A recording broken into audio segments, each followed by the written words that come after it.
3, 2, 1. And come on, let's wave. Welcome to the VAbE, the podcast, or the VAbE experience. So, who we are is we are a bunch of commoners with some not so common interests, some not so common conversations which we really love to do.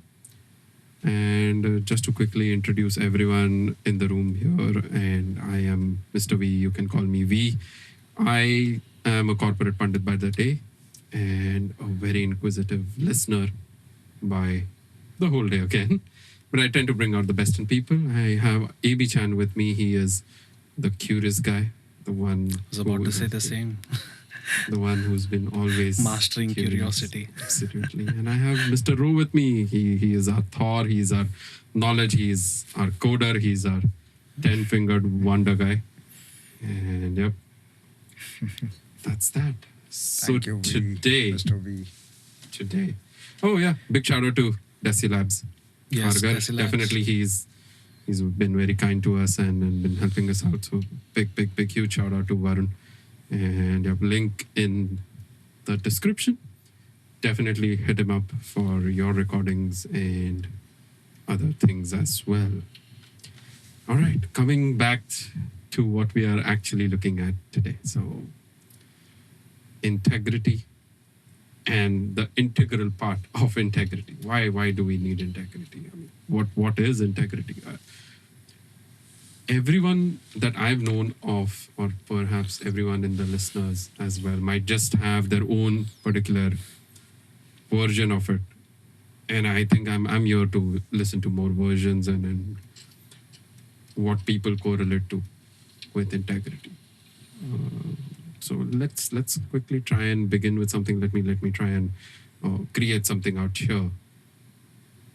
So back in the days, I did take part in some sort of a seminar, which really stuck on. I'm talking about something around 10, 12 years ago, which I actually was hearing, and then the folks out there just tried to define integrity, in the simplest possible manner. So by their definition, or perhaps now that's how I define it as well. Integrity would be one of the most important bit, that is taking up responsibilities whole and soul. So let me repeat that to you. Integrity is nothing but taking responsibilities. Now, responsibilities in such a way that if it is good, it is for you. If it is bad, it is for you. So taking up a whole and soul responsibility of any situation, any task, anything, even yourself for that matter, or if you're a leader, people around you, if you're maybe a husband, your wife, or father, your son and daughter, children maybe of their parents, grandparents, of their peers, of their friends, so anything for that matter as a part of responsibilities. But I think with that, I might just open it up for AB and Ro to just pick it up.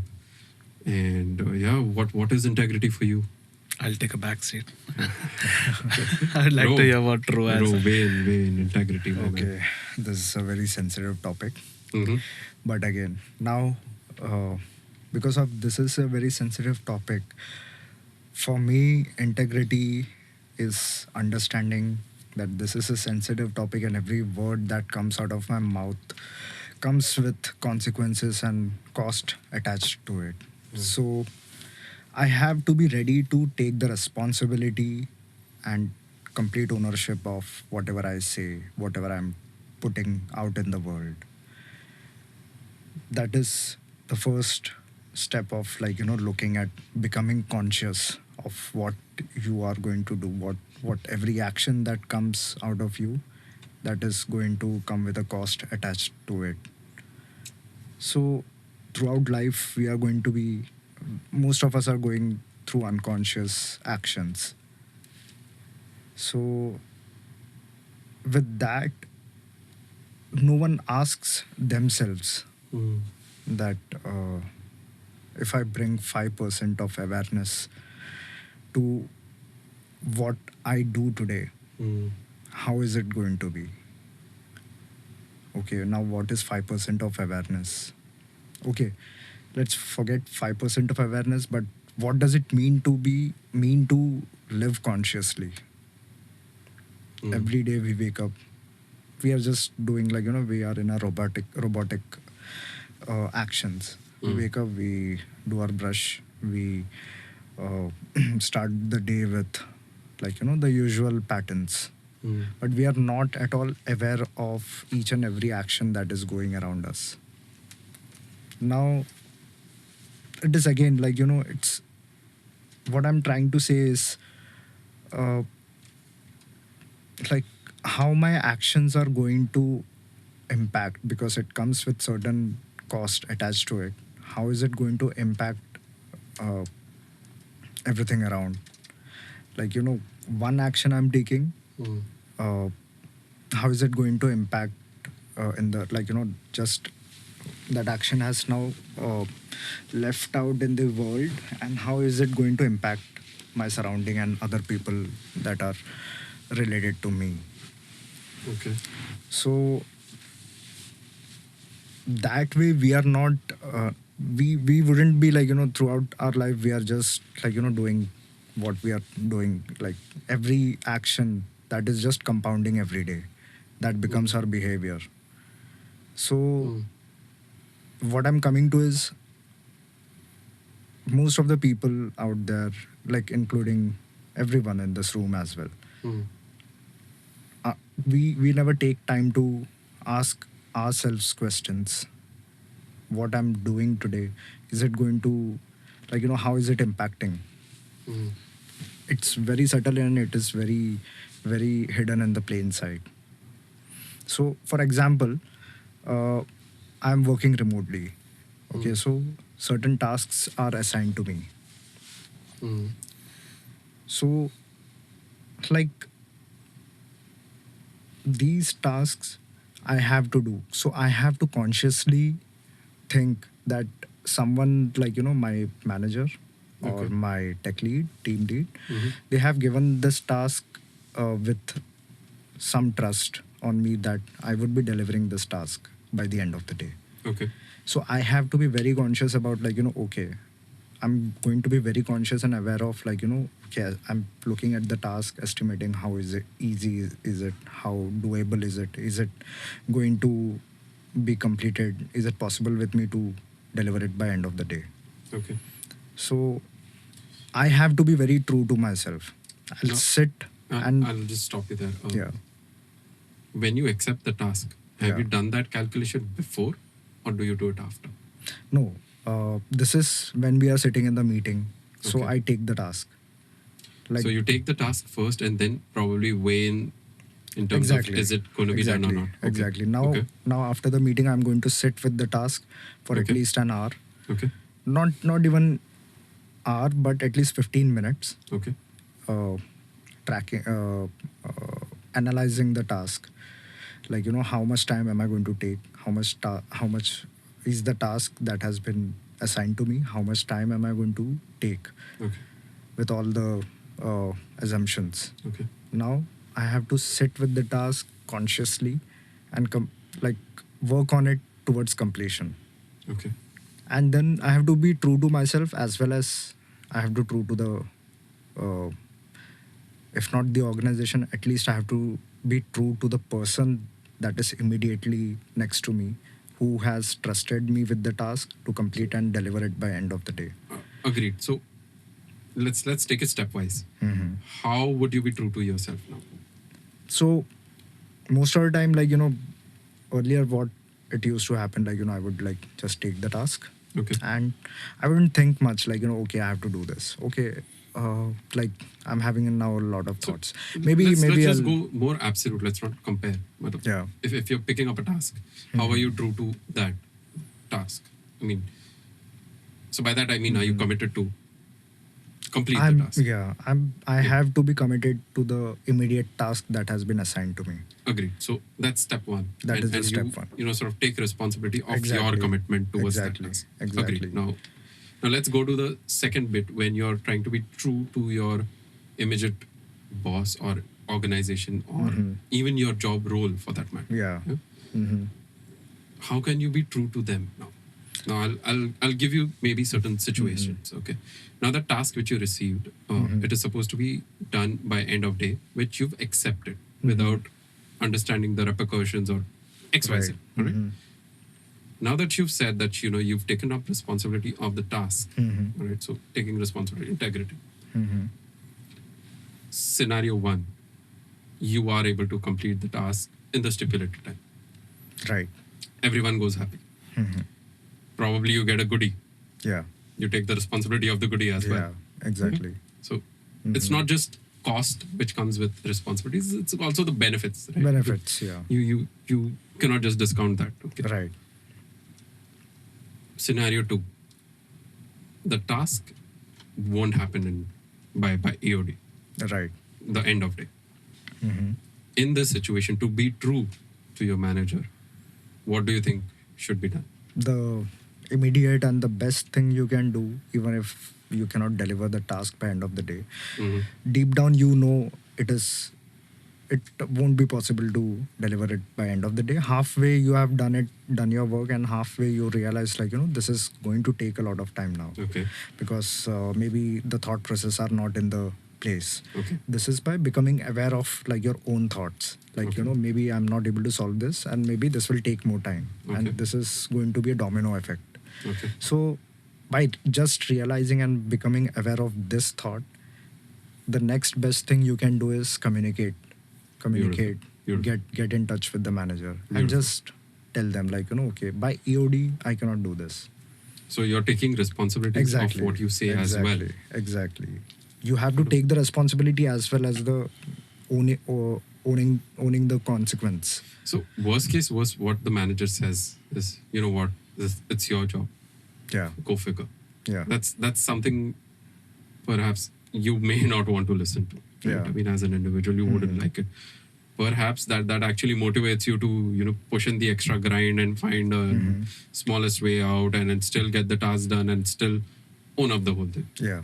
There are plethora of possibilities out here, but Yeah. the whole idea is you've stayed committed, and you stayed kind of you're operating from a place of responsibility. Yeah. As simple as that. So Yeah. so in usual situations, I mean, integrity in statement is something which is very, very crucial at that time. So the minute you pick up the task, you're instating by instating, I mean, you're bringing in the integrity by saying that, you know what, I'm committed to what I'm doing. Yeah. Now, the second wonderful bit is you are also communicating to your manager at the earliest. At is the what earliest, I would say. yeah. That'll be sooner the merrier is what I would say, Right. so that you're not too late to run out of options. As simple as that. So usually I would quote another example that there is a meeting at 9 in the morning. You actually left your home at 8. You're still going to reach at 9:05, but the meeting starts at 9. Yeah. Still, there is loss of integrity somewhere, right? Are you taking responsibility of that situation, of that 5 minutes? Yeah. Every 5 minutes in business is Absolutely. very crucial. Absolutely. You have So- to take the responsibility of what is going to happen. You have to you have to own it. Exactly. But now, owning it doesn't really help, right? Yeah. Maybe Chan. We just had a conversation about just So- owning, Like, just owning, right? How about actions? How important is it for having actions after owning the situation? So day 1, 9:05 meeting, understandable. Day 2, 9:05 meeting, understandable. Day 3 seems like a pattern. Day Yeah. 4, Yeah. that's going to be a problem. So how do you see it as an entrepreneur? so, like while we were talking about these deadlines and Yeah. the pattern of delaying things, Mm. so I've worked with like I actually understand now, the integrity. Yeah. This is something which we're not directly taught.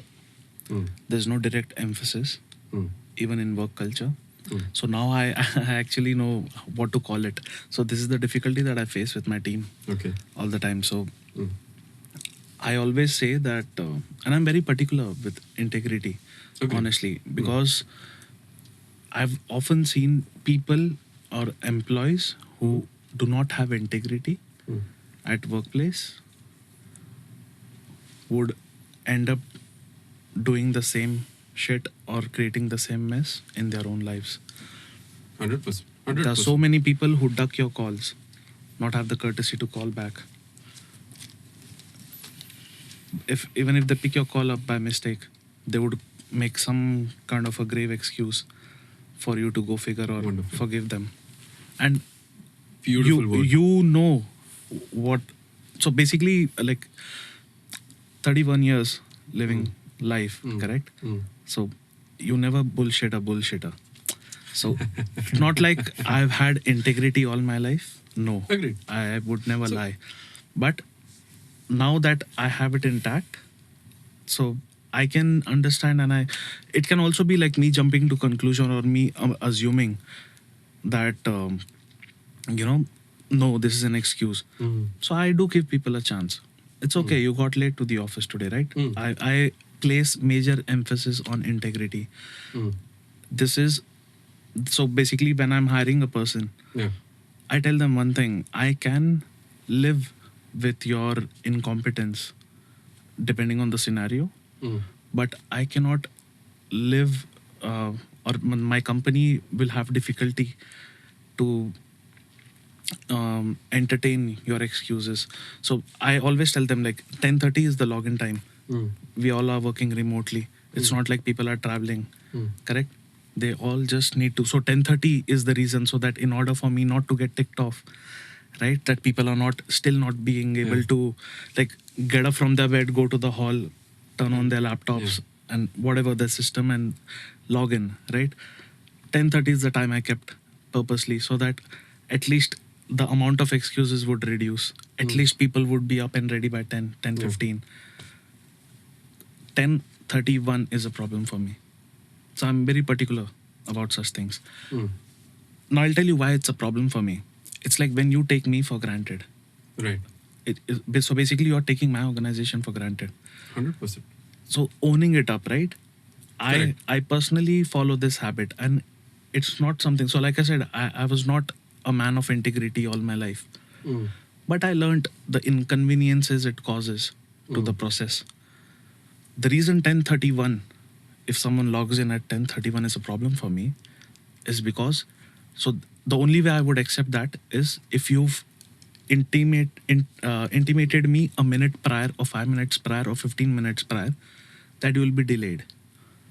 You give me a ballpark, like I'll be delayed by 15 minutes. Agreed. I can still live with that, and I respect such people. If I tell you like I need an update at 2 p.m., you give me the status report. So I am that kind of a person, like who I just need a reminder 5 minutes prior. Virat, 2 p.m. The alarm goes off at 11:55, and I'm consciously looking, along with my work, obviously, I'm consciously waiting for that 2 p.m. And I know that I won't be getting any intimation from that team member of mine. And I make them understand. Like so I also relate it to discipline. Yep. So being disciplined is the most important thing, because you can give all the excuses you want and people still don't get it. People still feel ki nahi, no, like I thought I'll finish off the work entirely. I just needed 30 minutes. It's like you talking to yourself. True. You could have just informed. True. How much time does it take? If it's an hour's work, and I don't tell people like, that you don't have work and you're just wasting my time. No, obviously you have too much work, but you can never stop communicating. I've worked with people who can fuck up the data and still give it to you because you asked it. And they find it convenient to apologize. So that's what owning up to the action, Correct. but not correcting it afterwards. That's very crucial, right? It's I mean, and I see the level of comfort that these guys have with owning up their actions and not divulging from it, not changing the course. So that again is a problem. Maybe I'll add another dimension to this. So integrity, now that we've kind of established, is something to do with more of responsibility, right? I mean, responsibility about ourselves, about maybe our teammates, maybe our bosses, maybe our wives, whoever. I mean, you need to ensure that the right thing is being done with them in terms of taking up your responsibility. and to follow, have certain set actions which would actually enable you to keep your integrity intact. That has kind of established right now in the So span. especially when you're working in an organization, you are a part of a bigger cog, right? Absolutely. And one needs to understand their own importance. Yeah. There are people dependent on data. True. Like when you give them that data, they start the analysis. True. When the data is delayed, the analysis is delayed, hence the end product is delayed. Even with clients, I'm brutally honest. I always own it up and make sure that a pattern is never seen. So there was this wonderful story, right? I mean, it was something about the farmer had a fight with his wife. He couldn't deliver the grains on time to the bread making factory. The bread making factory got delayed in its production. The production got delayed into the bread reaching the household late, causing a fight between the husband and wife, causing another. So you feel me where we are getting towards? I mean, such domino effects. Correct. I mean, you're a part of a larger universe. And also people need to understand, like I keep having these conversations with my leaders, I mean the managers of my in my organization. It's like, again, they people find comfort behind those excuses. If they end up doing work wrong, Yeah. they would comfort themselves saying that I had too much work. So I'll maybe address this as a different dimension, which I was talking about. In stating integrity, sure, there's one way of doing it is owning up, taking responsibility, and acting on it accordingly. But what actually takes away integrity are certain classic things, I would say. Traits. I call it as reasons. Very simple. Plain and simple reasons. Those can be excuses. Those can be things which you would want to pick up as a tool to avoid taking responsibility or to avoid picking up integrity. Now, for instance, like you were saying that they'll have the best excuses in something which cannot be impenetratable as well. No one can really punch a hole in that, and they're getting good at it. Absolutely. Okay. Like the sheer commitment towards Absolutely. bullshitting. It's like bullshitting in sales is one thing. That's one thing. But when you're in operations, it doesn't work. It does. You keep getting better at it. So someone needs to confront, right? So like I was saying, a very important thing that I keep telling my managers is basically, when you've got too much work, you cannot fuck up the work. Yeah. Work can only be delayed with communication. So what is acceptable to me as an individual, as a leader, is I know that I've assigned a lot of work to you. Right. There are different verticals that you're handling for me. Mm. I understand that if I've given you a task for a stipulated time, I expect it to be delayed. I accept it only when you communicate that it will be delayed. I do not accept when you fuck up the work. Giving excuse, hiding behind the excuse like, I'm so sorry, like I got confused. People don't even see clarity on the task given most of the times. And this has to be inculcated at the very early stage, I feel. Yeah. Of, let's say, a fresher. Okay. How many leaders talk about integrity? They are the core. I mean, they'll be the foundation of some other organizations. Let's say I have an intern in my organization. If I don't feel like it's my duty to impart that knowledge about integrity, they'll end up screwing my work, and the same pattern can be repeated. And I still don't get it. Like, I'm quite finicky about integrity when it comes to work, but how do these guys survive? I've seen people lacking integrity at top positions as well. So let me just say one thing here. Having integrity is an amazing thing to have. That's the power you can actually live with. Okay. Owning up and being so good in your skin and absolutely being in complete control of yourself. But the problem, which I mean, that's my personal thing, that we chase way too much perfection. You cannot. You're a human. Cut yourself some slack. You might not have 100% integrity. It's all right. But sure, I get it. I understand. But for me, the problem is usually trying to avoid integrity. I mean, trying to So, completely just. So cut You know, yourself you- some slack comes in your personal life, I feel. When you are out of your obligation, so it's a transactional based engagement, right? Wherein Understood. you get paid, any employee gets paid Yeah. for an X amount of work, or Yep. the work itself is quite ambiguous, right? I mean, Right. it's not predefined, Right. but then it's the unsaid a contract, something like, a work is expected out of you and a Okay. salary is expected Okay. from your end on time, correct? But I would still say that will still be a 90% perfection. It will never be 100%. So 90% perfection would be like people owning up to their actions, and the remaining 10% is So- not correcting their course. So maybe if viewers stick on, we'll try and identify ways to actually be able to have a workable scenario here also. So we'll do that. But let's take it stepwise. I mean, it's somewhere where you would also, as an employer, want to know, right? How do I hold integrity? How do I get things done? So that's something very, very interesting.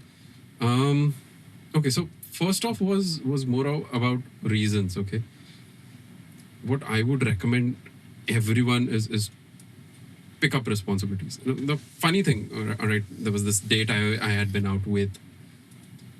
She was always trying to sort of make a decision somewhere, all right, but couldn't. And the thing which she was hiding behind, the thing which she was using as a shield to not make a decision, to not take responsibility of a decision, was a very simple facade of confusion. I called her out on it. I told her, are you actually confused? Or do you know? People don't like it. Maybe she actually got a bit interested in me. That was nice. Wow. But she did say, how do you know that I'm not confused? I know what I want. So people do know what they want. Confusion is just a facade. It's not even a state of mind. I mean, sure, if you're playing Pokemon and the Pokemon puts confusion ray on you and you're actually hitting someone else, that's confusion. I don't think you have confusion in life to take any decisions or choices.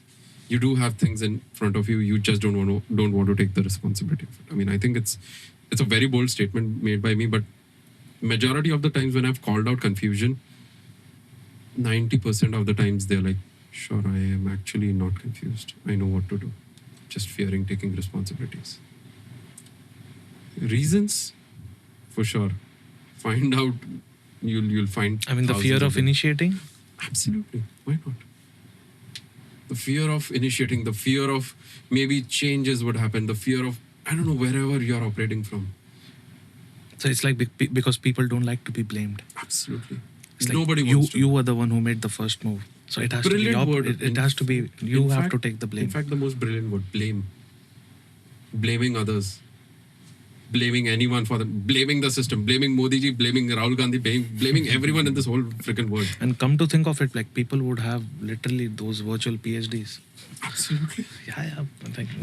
Like, we should have a separate podcast, an episode like blame.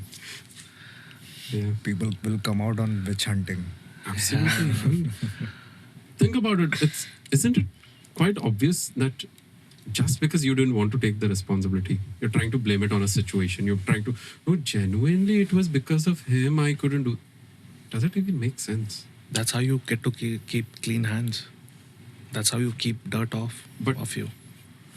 But deep down within, are you actually, living your life consciously, as Ro was mentioning? Or are you just going by? Is it even a Sure, if it priority? is working for you, amazing. God bless you. Because So again, this statement, like even I use it often, like it's working for me. But That is me but- rejecting. are you actually living a powerful life? Define powerful for me. Are are you having integrity enough so that there is no consequences as such which is actually trying to puncture you or your actual being? So I think we should also talk about, there are two types. Let's not say two types of integrity, but it comes in two scenarios. Okay. Having integrity when you're alone, when no one's looking at you, the actions you take, Mm-hmm. and the actions you take when there's people looking at you, watching you. So I think I top the list when the scenario is that, when a decision needs to be made, when responsibility, as a leader, I have to be responsible all the time. Absolutely. I have to, like it or not, I have to take the responsibility of every failure that happens in my organization. Who would? Right? Who would? But then, so again, like work-wise, I have unmatched integrity when it comes to work, my professional life. But it is yet to be Somewhere explored. I would want to hold you responsible for something. Even the conversation which you had of who else would apart from me. I think that if you've taken up the robe of a leader, it comes with responsibilities by default. You know you are Absolutely. responsibly, actively, and being in 100% awareness taking up that robe. Because again, then And- it has to be it's all about managing, right? Yeah. If there is someone if someone is out of line, Mhm. then I'm the one who's supposed to keep them in check. I'm the one who's supposed to keep the wheels running, the Correct. steering wheel, I mean, right? 100%. I can't just be looking left and steering right. 100%. Irresponsible behavior, right? 100%. So I understand that. So everything, good, bad, ugly, or whatever actions that happen will definitely have some sort of reaction or a consequence. Now, how do you put it in your favor? That completely depends on how you actually, sort of pick up responsibilities. Now, what would be classic excuses that you might have heard? Forget just your work scenarios. I mean, that's an easy one. How about relationships? So I can speak on this actually. Mhm. So before I was getting my divorce, when I was in my marriage, Mhm. I can when I look back, there are certain analysis I have done, looking Okay. at my own self. Mhm. Uh, so things were not going great in the marriage, Mhm. and unconsciously, I was getting busier and busier behind building product, behind writing softwares. But that was quite unconscious behavior. What I was not realizing, just to run away from the problems that were surfacing in the marriage, I was not prepared to. I was not prepared to face the music. I was not prepared to. I wouldn't say face the music, but I was not prepared to take the charge, take the responsibility of okay, there are problems surfacing up. I should look into it as the leader. And eventually, I just kept on building the product even without realizing I'm not even releasing it in the market. Okay, it had become my room to hide in, to run away To from escape, the problem. yeah. To escape, It yeah. was the escape Avoid room. taking yeah. responsibilities. So I would find solace in uh, I would find complete solace in writing software, but I was not realizing I was finding solace in writing software because I, it gave me a hideaway space to run away from the problems. Allowed you to escape Yeah. from reality. Eventually, after 1 year has passed, I asked myself, what am I doing? Where is this leading? What am I doing writing software so much without even releasing it? This is not the way how it should be operating. Then maybe something hit me hard in the head, this is all consequences of running away from addressing the actual problem. that is how I started, like, becoming aware of what is going on. I stepped in. I was like, okay, let's face it. There's like, now there's this wall. I cannot run away anymore. I had to step in. I had to take the charger. So this is what happens, like, in relationships. No, maybe I'll ask you this maybe in a different way. Yeah. The same thing. Do you think loss of integrity or the loss of taking responsibilities affected you in a way? It did. Hmm. There was a lot of time lost instead of taking the charge and not hiding from the problems that were surfacing. Hmm. If I had realized it back then when it started surfacing, if I had taken the charge then and there, Hmm. the problems wouldn't become like, like a giant dragon. Hmm. So when the problems were at its infant stage, Hmm. I could have taken the control then and there. But just the fear of taking the charge, I had to hold myself responsible. Yeah. Like, just the fear of taking the charge, hold yourself accountable and responsible. Like, if you don't take the charge, then the dragon is going to grow up, and some or the other day it is going to get hold of you. Would it hold true? A stitch in time saves nine. Why not? Yeah. Completely. Why not? Why not? Completely. But again, we are Sooner the humans. better. We tend to make mistakes, and sometimes we are like, many times we are not even trained to, like, like some situation will come up and you have to handle like this. We don't come with any kind of operating manuals. Absolutely. But the moment you realize this, that is the like, the best time to plant the tree was when? 25 years ago. Beautiful. The best time to plant the tree, and after 25 years it is right now. So the moment you realize and the moment you become aware of what is going on, Hmm. that is the moment, that is the only right time to step in the Awakening. present. In the present. The Yeah, this is awakening, the awakening. present, yeah. Yeah. Because, if you are still afraid of doing that, then be prepared for the consequences that is going to come. Eventually there won't be any space to run away. Hmm. Eventually everything will fall down like house of cards. Hmm. And- How long can you and hold exactly. that facade, right? And the natural thing about this is you cannot even blame anyone. You are the only person you have to blame. You cannot blame because of Very that convenient person. to blame Yeah, anyone. it is very convenient. It is very convenient. Very But true. it is extremely difficult to hold yourself accountable as well. Correct. Because as you grow up, most of the people do not even teach you. Like, it starts from home. Hmm. The parents needs to teach the child, like, if something happens, if, like, you have to hold yourself accountable. Hmm. Now, maybe I'll touch that in a bit. Mm-hmm. But again, I mean, coming back to the same thing, that physically, how did it manifest into you that, perhaps did you have sleepless nights?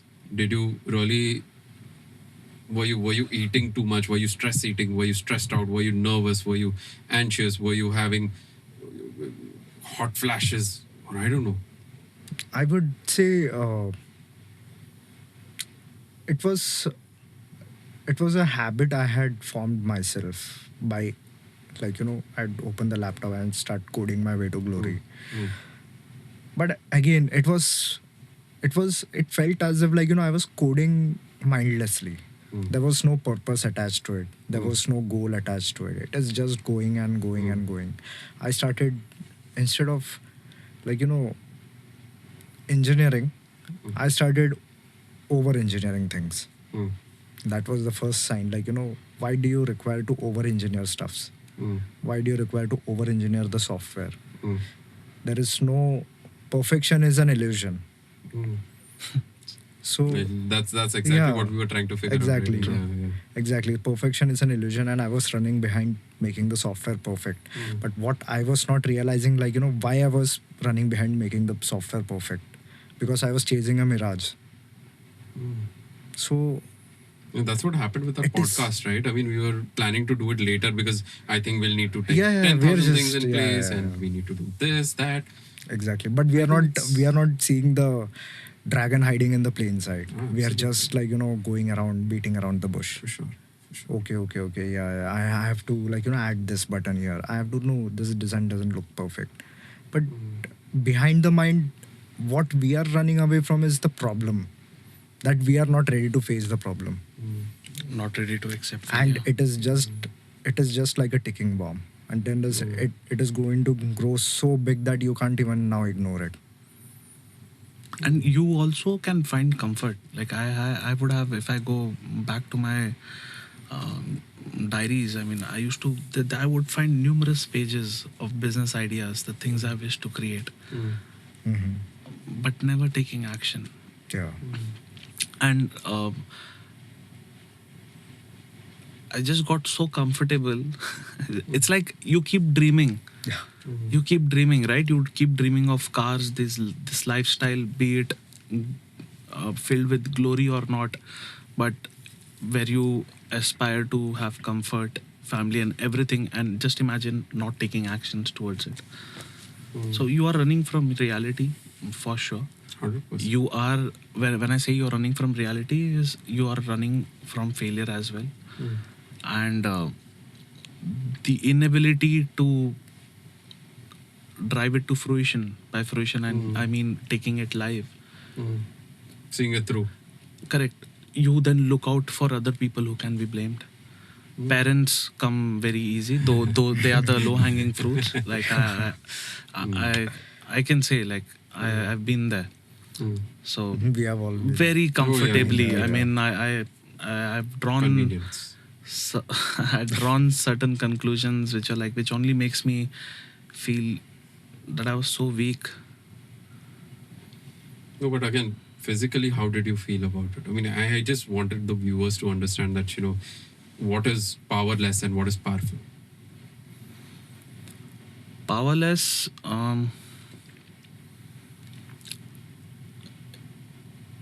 When you reach a certain when you reach a certain comfort, Continue. when you start finding comfort in just dreaming, Mm. I never felt powerless. To be honest, I never felt powerless. I felt I'll keep, maybe maybe I was waiting for a pot of money to be identified or to be discovered. So maybe I'll define powerless for you. Were you having the most peaceful sleep within your... With my dreams, yes, every night. Absolutely. Were you actually So much of manifesting it? happiness. Were you actually manifesting it into something which you actually would own one of those dreams? No actions were taken towards manifestation. And when I used to get wary of a dream, I used to dream another. So I've personally spent, like, my When was favorite the- pastime used to just lie down on the bed with my eyes closed. And I remember, like, when I was younger, when my dad used to always ask, like, why are you always, like, whenever you have time, why can't you just sit? Why you always have to lie down, pretend you're sleeping? And I'm like, no, there's a difference. See, defensive. No, there's a difference. I'm not sleeping. Someone calling you out, and I'm dreaming. I didn't know the word visualization back then. But then now that I look at it, But- I mean, Now you have... correct. So, somewhere reached- I think those led to what I'm here. So somewhere in between, I Did couldn't you- capture did the you journey. actually feel irritated when you didn't have what you actually dreamt for? Absolutely, there used to be lows That's the powerless bit which I'm when trying to correct when address you here. cannot manufacture new dreams. That was the moment of powerlessness Mhm. for me, when I could not manufacture anything new. It used to be recreating those same dreams again and again. Oh, Just let's- renovating the same mansion, Mm. changing the color of those Ferraris. Mm. So yeah, I now I understand The- the powerlessness. Again, so I think Ro just weigh in something. I mean, I think you were trying to Yeah. figure out about So the powerlessness bit. yeah, the powerlessness is what I realized all these, like, during my marriage. I was just delaying what has to happen, what has to go wrong. Mm. I wouldn't say what has to go wrong, but what has to happen, it will happen. Just like Murphy's Law. Mm. What has to go wrong, it will go wrong. So I was just delaying things by, like, ignoring and getting busy in something else, Mm. by hiding from what needs to be dealt with. Mm. Eventually, what happened, I couldn't run away from the chaos, Yeah. and it just built like a pressure cooker, and it had to blow on my face. Mm.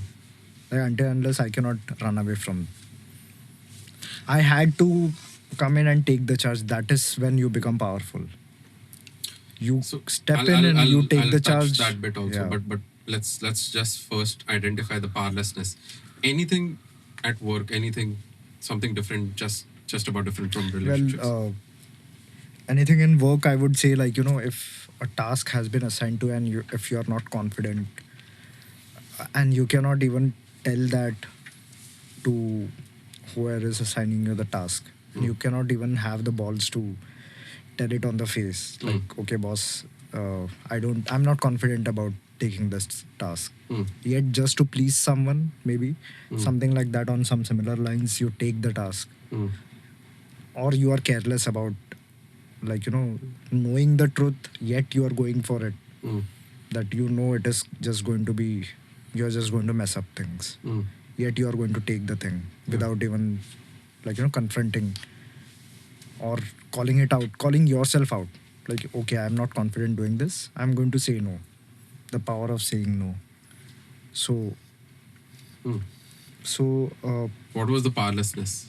the powerlessness is in this, is like, you're not holding yourself accountable or responsible for saying no. You are just maybe thinking, like, okay, if Maybe I, let me divert you more to Mhm. what I'm actually trying to address here. Were you feeling satisfied as an employee of that organization? I do feel satisfied being the employee of the organization. But what I'm Let saying me- is, Okay, yeah. just specific to that situation. Mhm. How did you feel when you actually didn't really have integrity or whatever Mhm. at that particular point of time when you didn't actually take up the responsibilities? Uh, so So I'll tell you maybe when I was assigned a task, I actually didn't do it, or maybe I was not bothered much about it, mhm. busy doing my own thing or doing something else which I felt was more responsible, more important, and not taking responsibility for it. I did get a firing from someone. Yeah. I didn't like it. I did have my thoughts against that person. Mhm. He was doing his job. Mhm. He wasn't wrong. Yeah. But why did I have the innate need to run away? Mhm. Why did I feel more resigned? Yeah. Are you understanding where I'm I'm trying to able to. sort of But yeah. So here, you felt bad, So- but now coming to you, yeah. same situation. You've The been same situation, yeah. So what happens is, I'm not being aware of, like, the task has been assigned, I'm not confident to do it. Mm. Yet I take the task and mess it up. Mm. Because I know, like, end of the day, I'm going to mess it up. Mm. I got, like, obviously, when the time came to deliver, Mm. my, like, my immediate manager, Mm. she had to blast on me. Mm. What the fuck did you do? Mm. And I was very naive at that time. Mm. I was like just a man child running in the office.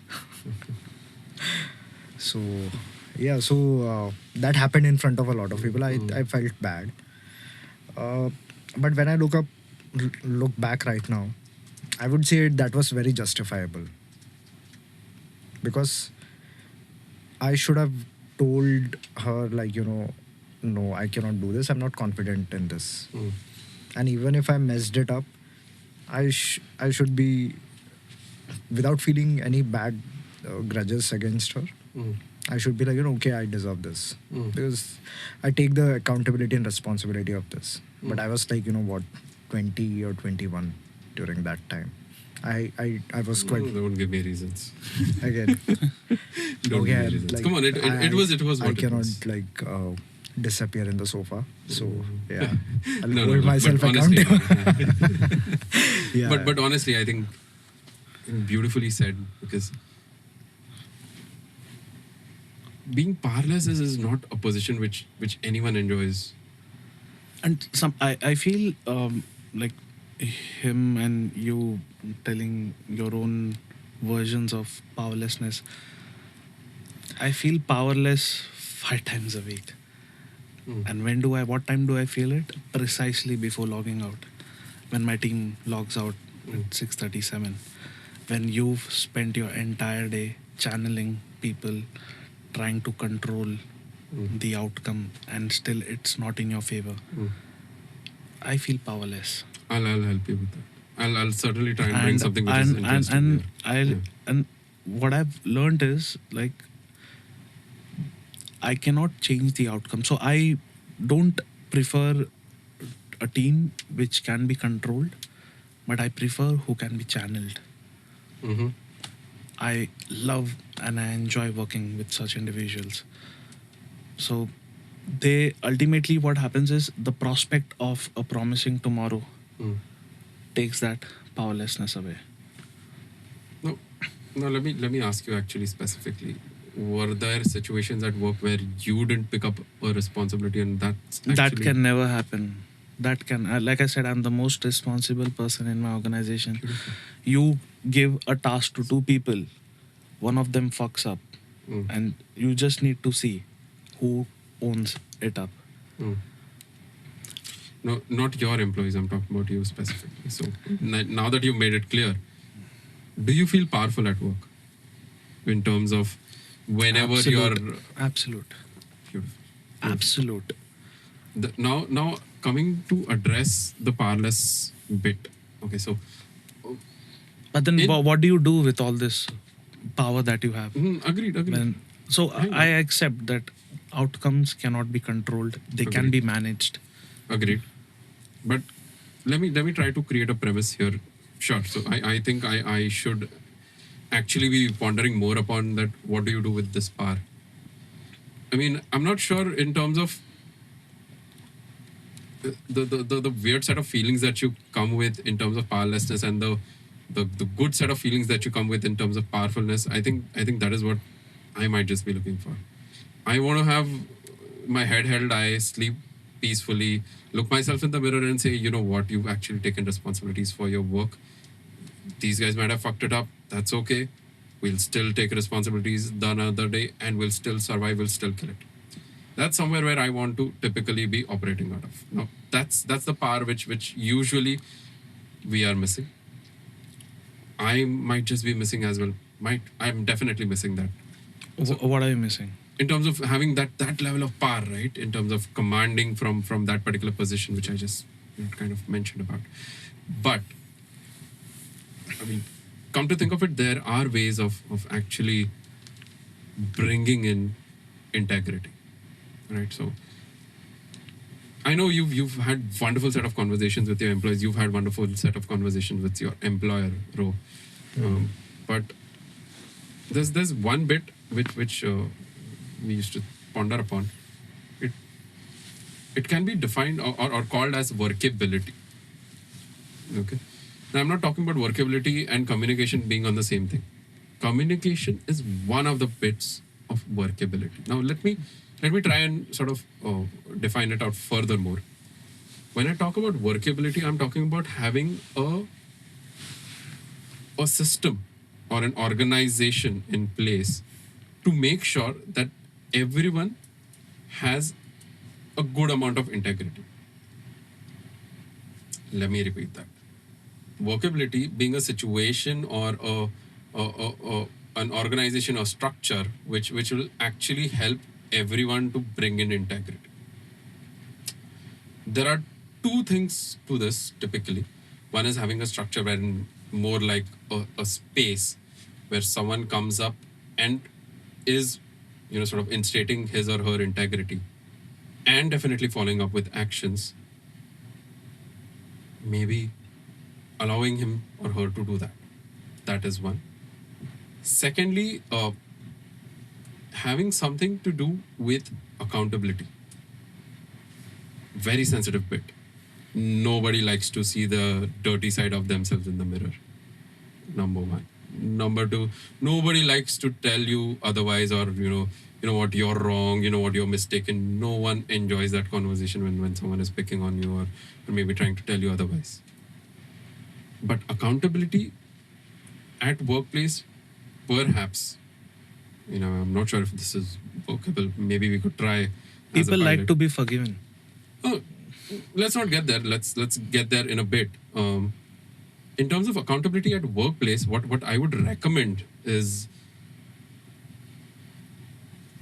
for one person to hold someone else accountable, you need to actually allow that person to do so. Okay? As simple as that. So, AB Chan is holding V accountable. V is allowing AB Chan to hold him to account. Till the time I don't allow you to, I will try and find out 10,000 reasons. So Escape routes. I think this kind of accountability can only work between colleagues. Hang on. Beautifully said. I think from a very early stage, it is beautiful. But let me add another dimension to this. There is definitely a hierarchy in an organization, right? Absolutely. There is definitely some sort of knowledge which AB Chan holds more than his immediate subordinate, right? There is definitely a lot of coaching which typically happens at an organization. Yeah. So somewhere, if you can actually have that structure of vocabulary where you can just say that, you know what, I give you a task, you definitely need to allow me to hold you to account. I won't be accepting any excuses. I won't be accepting anything which comes to you. You definitely let me know that this task is good for you, it is not good for you. If you're picking it up, you're seeing it to the end of it. Sadly, few organizations cannot afford to have such conversations. If you're comfortable, let me Understand. know. If you're I- not, then I- there goes the door. I completely understand. I completely understand. But somewhere we need to start imbibing that in the culture. Absolutely. So my way is like, I believe in results, and I think that's how I've been raised. Oh, absolutely. Absolutely. We like, I've always worked in startups. Like, we worked in startups for majority part of our lives, and I happened to work in a few startups where I finally learned that the intent is of secondary importance. Mm. By intent, I mean that you feeling that gush inside you that you want to make big in this company. You want to be an enabler to flourish this company, right? So the intent actually doesn't matter if your actions cannot support it. So I was made this understood long time back, and I found it very difficult to digest that, you might be hardworking, but as long as people are outworking you in terms of results, it doesn't matter. We believe in numbers. So this was something that I had really difficulty swallowing it. It's like, definitely. if I can put in 18 hours, 16 hours, whatever hours are available at my disposal for completing my targets, but if the results didn't speak well, then whatever I did, those efforts. So basically, we humans have a very, I won't say tragic, but we always try to bring in emotions. For our lack of results, we always try to display, showcase the efforts that we try to put in. Okay. Like, I worked on a Sunday, my sister was getting married, I chose not to go there, and I thought I'll work for you, and you don't respect. Like, you know, what your employees do for you. Mm. Sadly, no. What do I do with respect when I cannot give you salary on time? What do I do with that respect? So there are certain aspects that you have to. So I always have an open conversation with my team Mm. so that we are always on the same page that no matter what I want, Mm. no matter what I wish for them in life, the results that they give will always matter the most. They'll be of the utmost importance to me. Perfect. Because again, like, see, this is something that one needs to be very vocal about, Mm. right? You cannot fool your employees. Mm. Like, we want to inhabit a very good culture. I don't talk about culture. Mhm. I only talk about integrity, True. because that is what matters. And again, like, just imagine a guy busting his ass, working hard for you, and not giving results. Mm. How long would you take that guy? So you would want to take that guy as far as possible, even if you had to lift him or her on your back, but not in this organization. You could be in touch with them on a personal basis. Make sure. So there are a lot of people that I try. Like, I had the. I don't say it's very unfortunate also that I had to fire a lot of people. Mm. I take responsibility. Like, I did what was necessary, and I always made them understand Mm. the reason behind it. And most of the times, the reason was not performance. The reason was, who do I weigh more? Mm. To keep my company light, to give me runway, or do I burden the company and take the high risk of everyone falling apart? Mm. So I've been very vocal, and I take responsibility. I don't fool them Absolutely. like I've been fooled Mm. for my termination. I always tell them that I'm sorry that when I hired you, the picture was different. Mm. And I remember absolutely what I communicate during an interview. And I think I have always had the fortune, like, where all the rounds were taken by me. A startup, right? Yeah, of course. So first round is the last round. Mm. And of lately, like past 2.5 years, I've stopped interviewing people and stopped selecting people based on their skill set. So obviously, like, if I'm hiring someone who's into digital marketing, then I won't bust their ass for their past trajectory. Like, why did they spend 8 months in this company? Why did they spend 3 years? What is their salary? What is the proof? I take them on their word. If my budget is 50K for that position, if I feel you are right for that, I'll give you that 50K. But I very well make it clear that results matter in this organization. True. I don't know and I don't care how you've been ranked and evaluated in your previous organizations, but please do not carry the burden. I make it very clear, like, you know, out here, we believe in timing. We believe in communication. I'm never going to assume that you need help. Beautiful. You need to be bloody vocal about it. Absolutely. I have plenty of work to do. I've got so many people to manage. Why do I have to always think that, oh, Rohit, did he actually understand the task? So on a good day, I would want to. Hang on. You're responsible for what you say, not what they understand, right? Correct. And so they are. They are also responsible. Absolutely. So I always So- tell them, like, never think. So it's very easy to say that no question is a stupid question, right? True. And it actually is. Like, people still hold back thinking how they would sound in front of their colleagues. So they are responsible for their particular. Absolutely. And I product. always call them out. Absolutely, you're supposed to. That's what I'm talking about in terms of holding to account, right? That's And- one. But let me equip you with one more terminology which might just be helpful. Tell me. So, people who give reasons, I mean, just don't take it by the book of being reasonable. And I'll just call them as reasonable people who just keep on giving reasons. You might want to identify someone who's unreasonable. Come again. People. So, Mr. V works for AB Chan. Mr. V comes up with every day coming up with reasons. No actions, just reasons, and trying to avoid integrity. You might want to find Mr. Rowe who has a lot of integrity because he's unreasonable.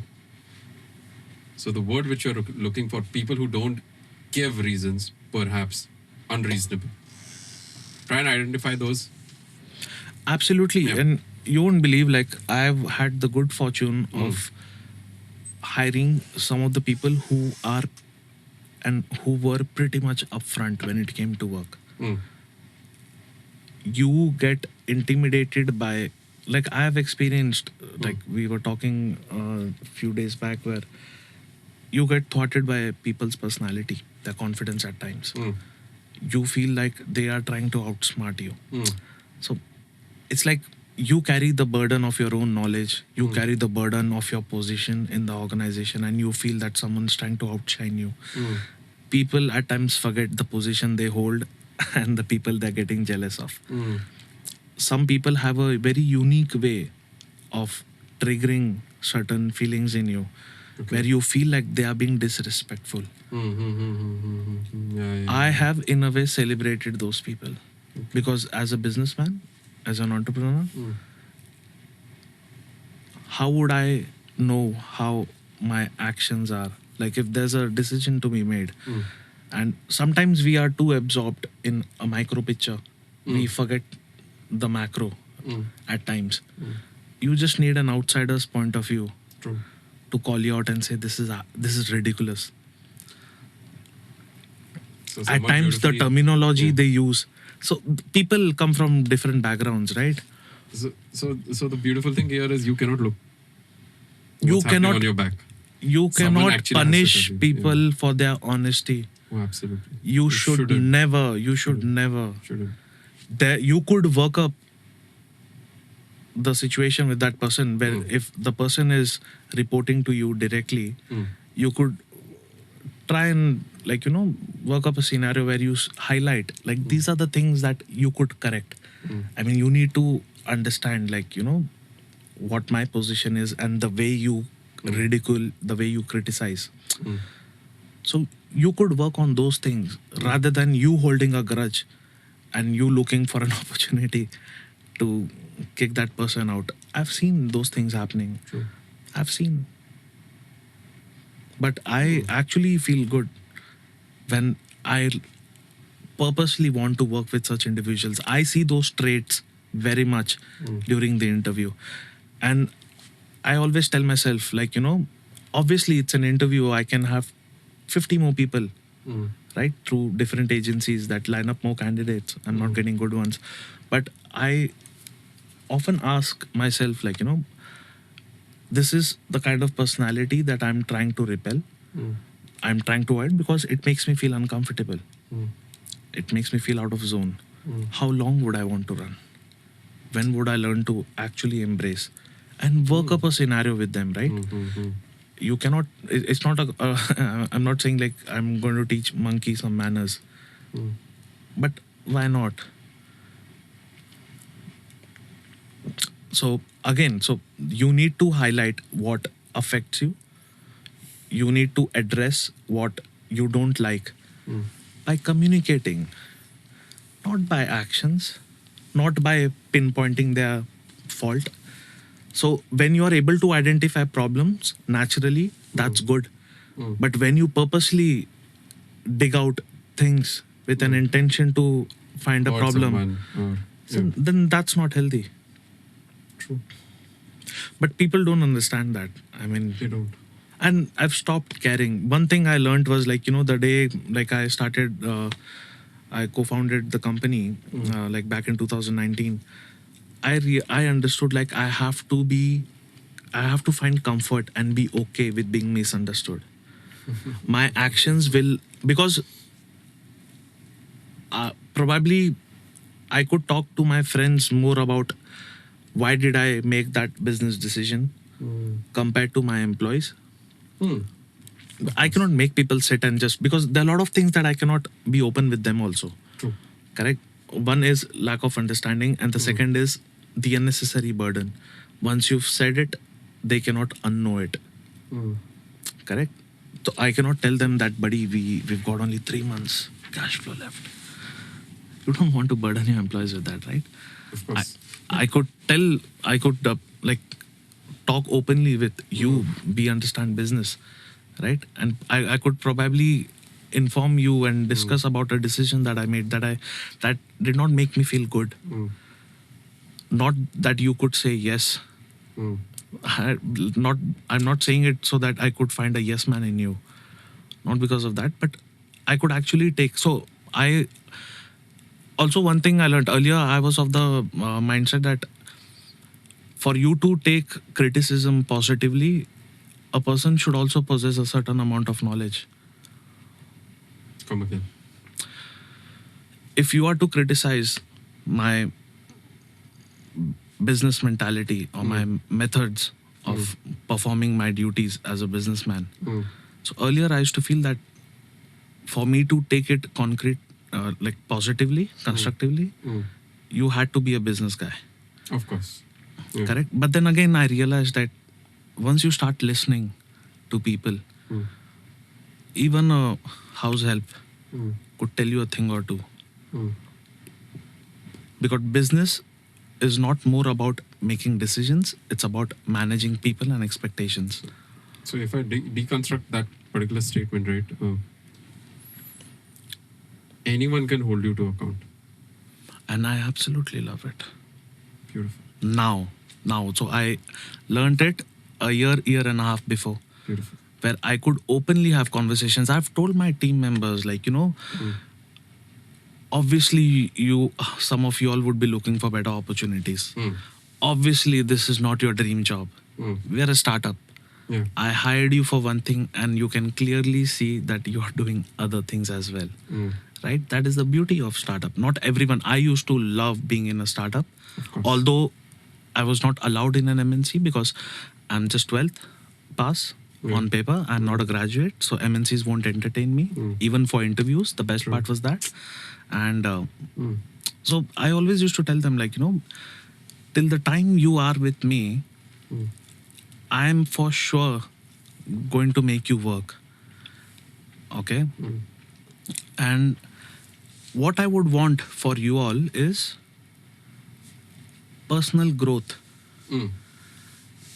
If you have a certain CV and you joined this organization because obviously I liked what you did in the previous organizations, or even if you're a fresher, because the reason I hired you because you have a good mentality.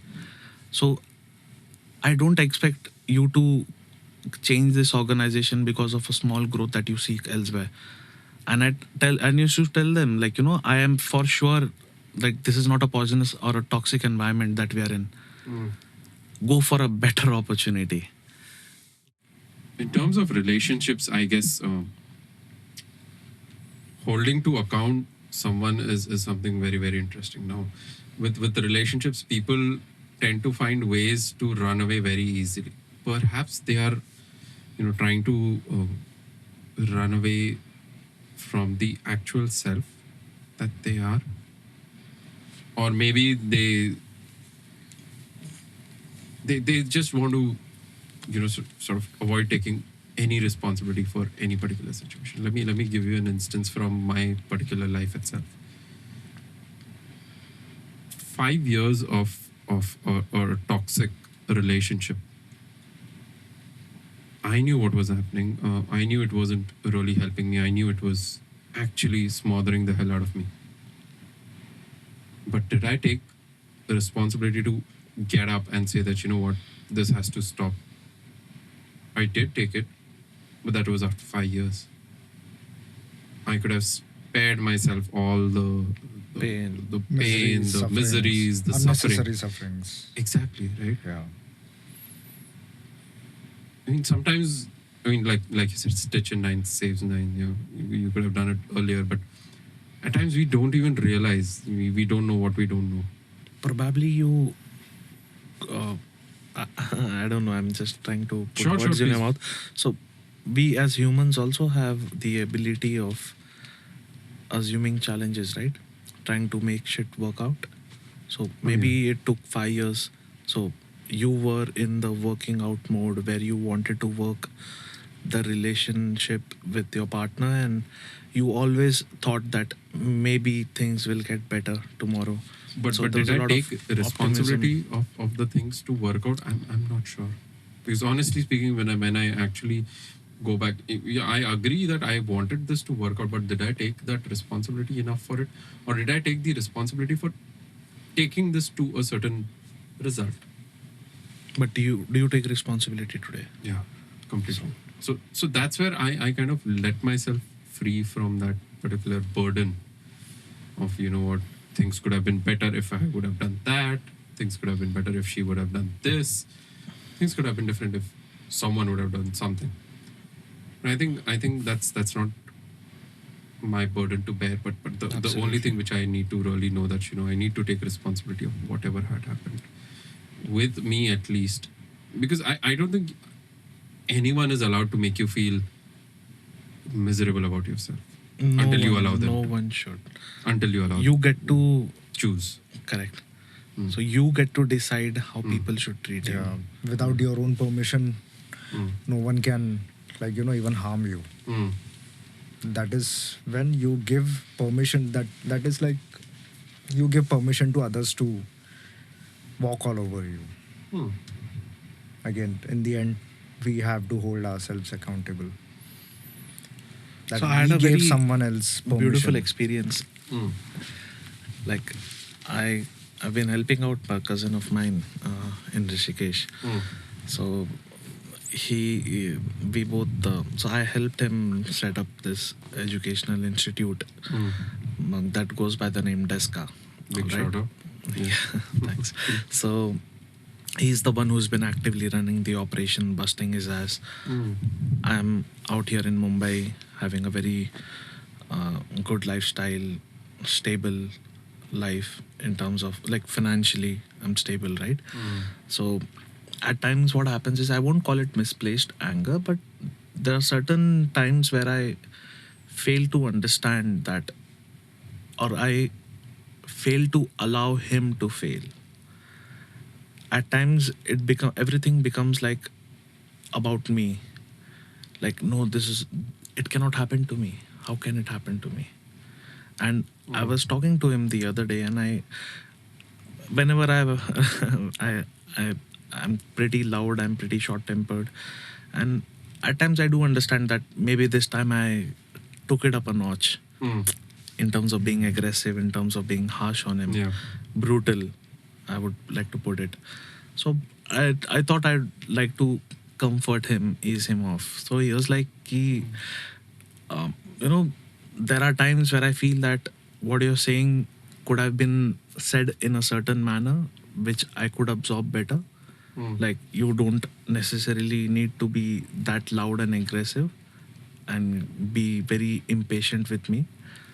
Mm. And I was like, that depends on your action.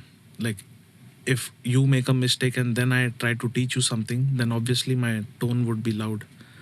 If you're asking me a question and if I'm being aggressive and loud, Mm. then it's my fault. Correct? And what he used to feel is like, since I'm elder to him, out of respect, if I'm being loud, he has to oblige. He has to go low. He has to say yes, be a yes man. And that's when I felt bad. I was like, this part I didn't educate him on. Like, he is free to put forth his ideas. He is free to challenge my thoughts, Okay. challenge my decision. I'm controlling when I'm allowed to be controlled, to be in that position, right? So that's when I actually could relate to this quote. Like, you get to decide how you should be treated. And that's what I told him. So I told him, like, you understand that I have a certain temperament, I have a certain pitch, Mm. a high one. You cannot stop working your way out around me. That's where I stop growing as a human. Every time. So there are a lot of things going on in your head.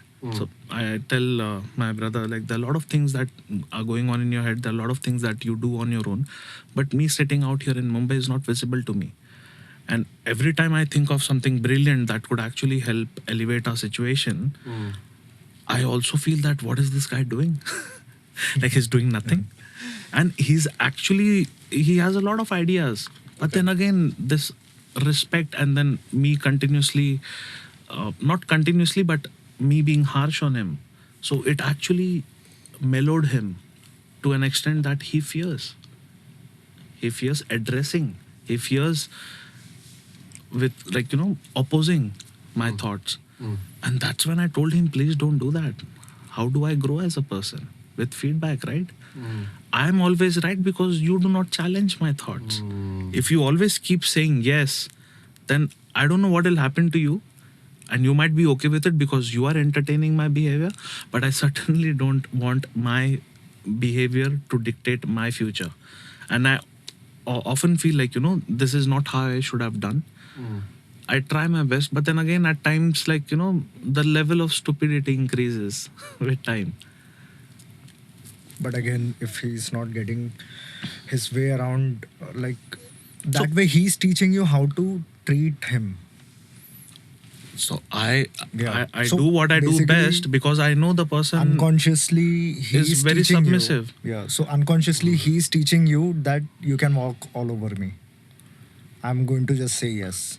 Correct. He's not Which correcting is, his own which is behavior. so wrong. Yeah. Which is so wrong. So he's not correcting his own, or he's not aware of, like, he should be able to So correct his own behavior. often I felt like I have another cousin of mine who works with me, who directly works with me in my active project in the organization that I'm a part of. Even he feels the same way. So So where does this lead to then? them feeling The that it education is of this. okay to be shouted at. Yeah. It's So- okay. They feel like to survive in an organization, you have to kowtow, you have to bow down. But the organization is under no obligation to teach this. This has to this Correct. has So to I'm be- in a dilemma, right? I'm Yeah. his boss, and then Yeah. I'm also his brother.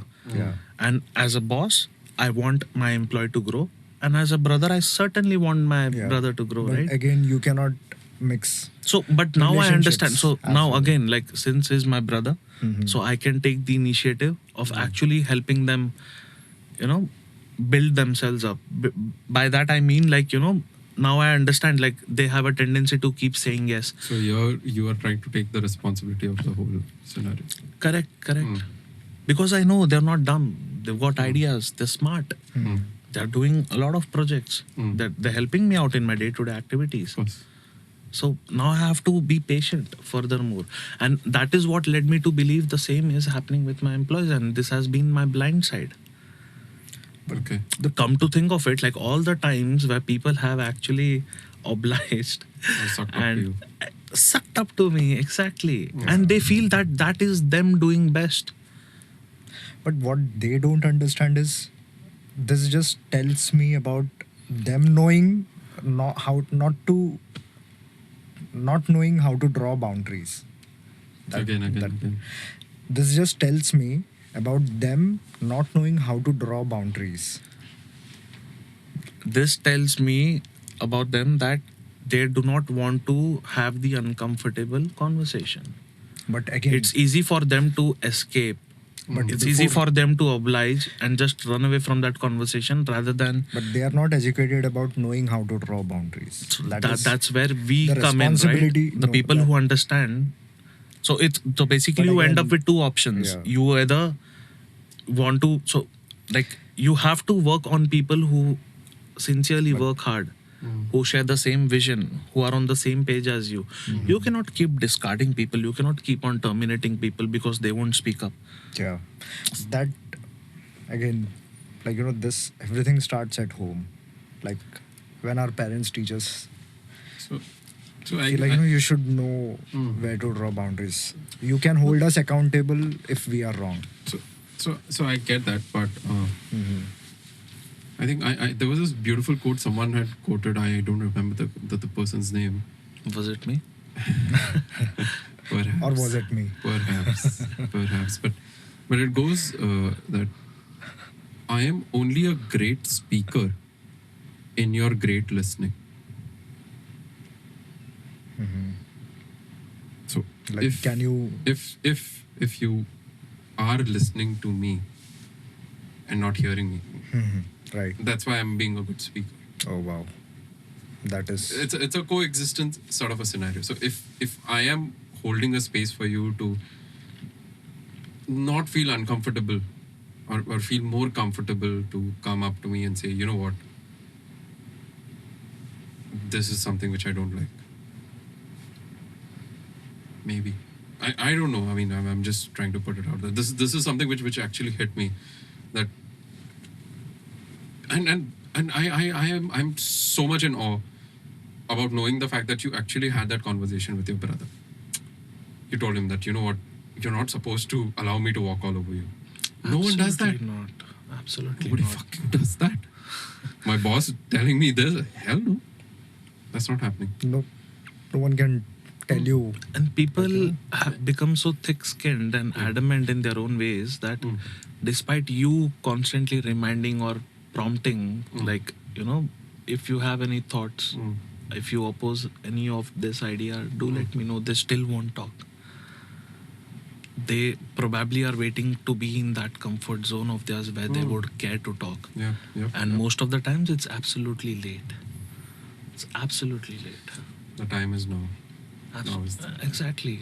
How long are you going to wait to confront someone of their shitty behavior? So, so This is- that's what happens, you know. Being a leader, I feel. Sometimes initially I used to feel like, you know, I became a leader quite early in life, where I'm self-prescribing to my own thoughts. Okay, I didn't have leadership experience much. Like, I have not been a manager who's handled 100 teams and then I became an entrepreneur. No, nothing like that. The biggest team size I handled before I became an entrepreneur was 5 people, 6 at the most. And then we had a lot of interns, but then they are not full-time employees, so you cannot control their behavior. So 5 team people max. And then I embarked on this journey in 2019, which led me to what I'm here, a very good one. So that's when I realized I never wanted to be someone that. So I always. So the feeling of righteousness. So it starts with self, Obviously. Every time. Wow. and then it is for others. Yep. So I always felt, you know, it's my duty because I was never raised. I've experienced bullies in life, but I've never I've never experienced misfortune to the extent where my confidence was crushed, or like I don't want to be bad because I was bullied or a lot of shit happened to me, and I wanted on. And even if it happened, I know I do not want to be a product of that because I know it firsthand. How it feels, how miserable you feel, how lost you feel when you have no control over what's happening to you. And let me put it out there, I have felt that way growing up as a kid. I have felt that way. So I would never wish it on someone else. But then when I see myself in retrospect, like how I have behaved to a lot of people, and then again, it's very easy for me not to own up to the responsibility. It was their actions, not me. I warned them. They ignored. Now they have to face the brunt. And who am I, God? Me teaching lessons to people in my own pathetic, petty ways. Me justifying my anger and my raised voice because of your incompetence, because of your lack of integrity. I think of all these things like they become, so in a way. But somewhere I think you need to make them realize that there are going to be consequences to every action that they have. Absolutely, I do. But there are always ways, maybe a better way to do it. So I'm not teaching you how to deal correct. with them, No, but then- nothing like that. And obviously, the reason, like, I won't adopt it immediately also because I know it firsthand how difficult it is. You Absolutely. get to meet such unique gentlemen and women in your life when you become an employer that you at times wonder what made you to embark on this journey or hire them, in fact. But then that's the reality, and that's how you learn, and that's how they remind you. The constant remembrance. I mean, in a way that So maybe I think this is just a running thought that perhaps you'll find a better way with certain set of people to make them realize that there is going to be consequences. Let me rephrase that. Yeah. Or perhaps Virat is a very good employee. Ro is not as good. Perhaps you'll find a better way to sort of deal with that situation with Virat than Rohit. Or I don't know. Just a running I've thought. never looked at my level of comfort in terms of confronting people or giving feedback. I think the same. My methods don't change because I don't like to keep biases. Mm. I might be more rude to the ones I connect more over. Mm. Like if I have a good connection, like if I work wise I rely more on Virat, Mm. then I might be more rude to you because then I have no filter to keep. Mm. Because we are on the same page, we share the same vision. If I talk to you outside work, and I prefer talking about work most of the time, Mm. and if we keep on discussing the ideas to grow this company, and I am in awe of your feeling that Mm. despite the fact that this is my company, I tend to benefit much more Mm. and in a much better way compared to the employee, Mm. right? Like I used to take some of them on drinks. I used to have one-on-one sessions, try to understand what their vision is. Mm. At times, like, so being a leader is being all alone. So this reminds me of while we were at the cafe some time back. Mm. So this friend of mine had come, Mhm. friend of ours. Mm. So he told me like, the boss he was working for almost like, maybe I think 3-4 years. Mm. I have met his boss as well. Mm. So he told me like, like 8 out of 10 people in the organization, Mm. when they're given a task, they wouldn't like, everyone comes like, everyone has an accountability and responsibility. Mm. So they have this daily meeting and everything. So next day when this friend of mine, his responsibility was to take the meeting and get like, the input of like, how the task is done, where has it reached, or how many tasks are completed. Mm. So 8 out of 10 people would be like, okay, I didn't complete the task. So he would ask like, why, what happened, what problem did you face? So he was Mm. like, oh, I wanted to ask this person about like, I was facing this issue. And he would like, while the meeting is going on, he would ask that person during that meeting. So he's getting the task, the issue he faced in the task resolved when this friend of mine, he asked this employee, and during the meeting he was getting the issue sorted Mm. over the meeting call. Mm. So he asked him like, okay, so this was assigned to you yesterday, what did you do the whole day? Mm. So this employee didn't have any answer, and now he's feeling bad. Why did you like, scold me in front of so many people? Mm. Now my friend is like, what am I supposed to do now? Like I have to hold people accountable. Absolutely. And I've found this And this is to be very common in a lot of people. yeah, he's more irritated because that guy is feeling bad because he was my friend was holding him accountable. He told me about his boss. Like his boss is outrageously rude when like, when things are not getting done, and he sees like, people are just like, they will they are watching Netflix, they are watching Amazon Prime during work hours, Mm. and not getting the task done on time, even if it is the most easiest task. And he would be right, left, center rude to the people. He would like, he wouldn't even spare women. Mm. Like the women would like, start crying, but none of them, they feel bad because he's shouting at them. But what they don't understand is like, if they can't get the easiest task done in time, and they are putting the rest of the time in like, watching Netflix series, web series, and etc. like that. Mm. So his boss told my friend like, I was just like you. And his boss used to be VP in some very big firm. Mm. Okay. So he was like, my bosses used to like, how in corporate it's cubicles and everything. So his boss was telling, like, I used to get fired like that, right, left, center, Mm. because of certain things. Mm. But you guys wouldn't understand that. And he's like, he's absolutely rude when it comes to the task is not getting done, and he can see, like, people are passing the time. And at his watch, they are passing the time. Mm. So I think what you need to do is do the right thing for the business. Yeah.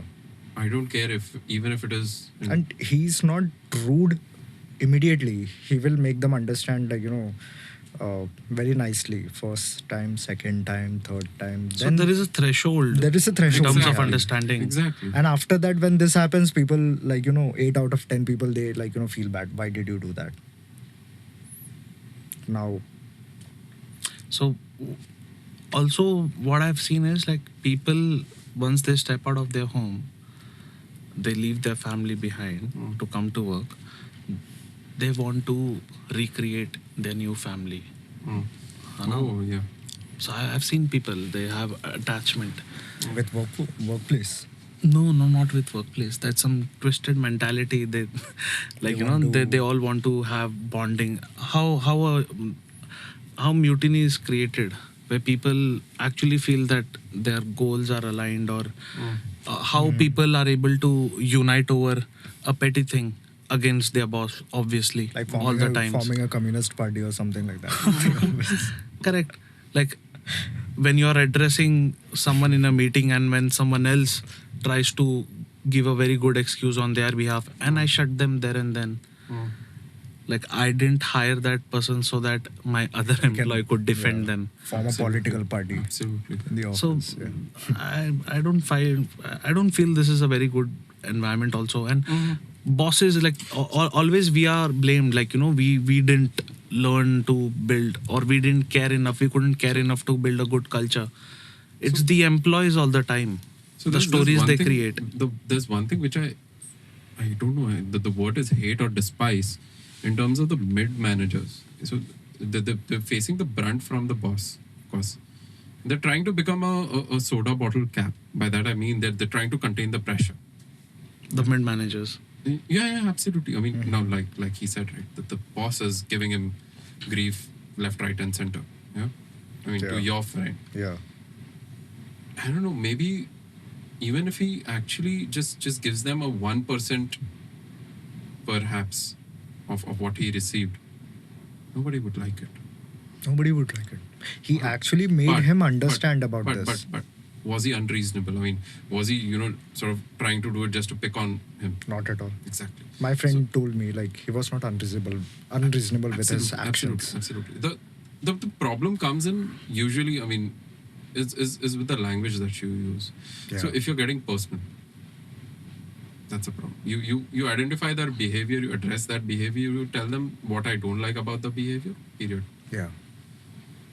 That is now up to the other person, You where say he this- is going to draw the boundaries. Exactly. But So basically, but- you but- not pinpointing an employee Mhm. amongst the other employees, and then the employee pinpointing the management's particular No, policy. not hang on, like hang that, on. There not was like one more that. problem in this whole situation. First off, the meeting is to take an update.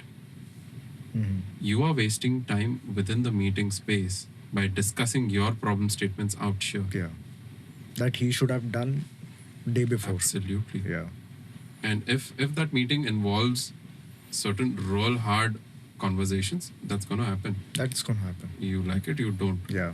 That talks more about you Yeah. rather than the person who is conducting that And meeting. Correct me if has, I'm wrong somewhere. Yeah, personally, it has happened with me. One of my, project course. manager, she reminded me of something of, maybe 3 to 4 times. And then when she was on call with me, she just, I've told you so many times, I don't like this behavior. Mm. I absolutely told her, I'm very sorry for this. It just slipped out of my mind. I didn't feel bad about, she's shouting at me, but I was accepting it. Mm. It is my mistake and I should owe it up. Mm. And she was like, my tone was very soft and, to the point. And she was like, it's okay, don't worry. But I'm just telling you, You're open to feedback. Yeah, I was open. Absolutely. I was open And to people it. are so those people will. People are too tightly So I bound, told you, man. I told you long time back, right? But the people who run too much from themselves will Yeah. turn up to be a good sprinters. Basically, they won't turn out they won't turn out to be good humans. So that is what happens. I mean, a lot of times, like, and it happens unintentionally. It's just in the heat of the moment, like you tend to pinpoint a certain flaw, error, or someone's mistake, and then I've been like asked to Abhishek, could you please come outside? Like once the meeting is done, I'd like to talk to you. And then I'm being confronted about my methodology. Like what I did was not good, Mm. and why did I do it? Mm. And I'm like, I'm sorry, but I'm under no obligation to answer this. But to satisfy your need, the desire, or the thirst that you carry, please do not come out here looking to create more families. Try to focus on your own work. And if you had done your work better, it would have never led me or Yeah. prompted me to pinpoint. Mm. And I told her, like, because I'm and these are the things which led me to change my behavior around interviews. I always tell people, like, if you are making a mistake, you might be called out in public. If you don't like it, then you might think of joining some other organization which actually preserves. I've always been in a startup. We are always target driven. So I don't, I'm no one to report to, right? But then again, You have your customers to report to, why not? no, not the customers. Basically, in terms of numbers, Mm. I have Okay, my okay. investors to impress, Of course. to keep the money Yeah. flowing, right? course. To have tranches after tranches, Of to course. keep landing in our banks. Yeah. And do they actually do my employees even care to even imagine, like, the wrath that I have to face for their failure? So like I said, I've been responsible. So maybe it started off as there's no way out, but then I started enjoying. So like I said, I've always flourished when I had to, channel people. Mm.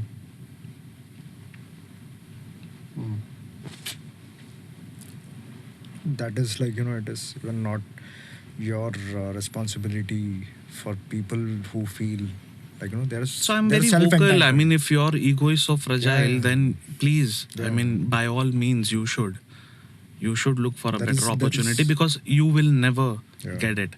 And I don't hold grudges. Although I do remember, but I always ensure that my actions should not remind them of the discussion that we had. And they have such primitive mindsets that everything that I do henceforth, like once if I've pinpointed their mistake in front of the team and they've told me that they didn't like it, and I've given them my 2 cents about it, and if anything happens after that, again mistakes after mistakes, they won't mind connecting all the dots and structurizing in such a way which is in a sellable format and distribute, hand out to other employees. Making And- families out there. Correct. So why do you always need to lean on people? Because When you're you- not strong enough. Exactly. Why do you always need others to say, oh yes, you're right? I've never, I can't even remember. I've been an employee for majority part of my life. One thing I always refrained from was bitching about my boss in front of my colleagues. Mhm. Never healthy. Not at all. Because I would not want to be their venting chamber. Mm. I know I can bitch limited. I know I can badmouth my boss for their actions to myself. But I don't want to see that other people find satisfaction when they tell those stories to me. And then they want you to be the one who listens to all those shit. But this is something inevitable in every organization that happens. Yeah. You can only. I've had the fortune of very good bosses and maybe one or two really bad ones. But again, maybe seeking validation is not the point. I actually took certain harsh decisions. When I didn't like it, I just told them I didn't like it. As simple as And by all means, as long as you're open to working it out. It's not like your boss tells you something and you tell them that I didn't like it and you walk away. No. No. You don't leave that bloody room till your issues or your emotion or your point of view is resolved. Because the decision is ultimately up to you or up to the boss. So, Whether you want to continue in that organization. If you wish to continue in that organization, then you will do everything in your capacity to make it work. absolutely. And once it reaches the point of no return, I think it's only logical to save yourself the grief. As simple as that. True. I mean, my experience has been like I've been very harsh to myself, like when it came to being in toxic environments. Like I can't remember the last time I wanted to quit a job so desperately. Although I did want to quit the job, but then I always told myself like, let me excel in this game, in this job, in this position of mine, and then let me decide, do I want to quit or not. I do not prefer taking decisions in the heat of the moment. I actually I had never carried the burden of, like, me feeling respected, me feeling motivated. My only motivation was looking at the amount being credited in my bank, because I thought no one else had the power to motivate me. I know how bosses work. I know how organizations work. You are a priority to them till the time you're delivering. The day you don't, you'll be dumped. Correct. So I always felt like, I never felt the need to actually hear good words. And I'll tell you the beauty about this thought or this ideology is when you do not expect any goodness out of a relation. By goodness, I mean that when you don't attach your motivation to the good words coming out of your boss's mouth or the boss's mouth, then when you have to face the wrath, you stay unaffected. Agree. I don't take anyone's appreciation to my heart. So when the day comes, and it comes most of the times when someone has to, have a difficult or rather uncomfortable conversation with me where they have to spew venom, I stay unaffected.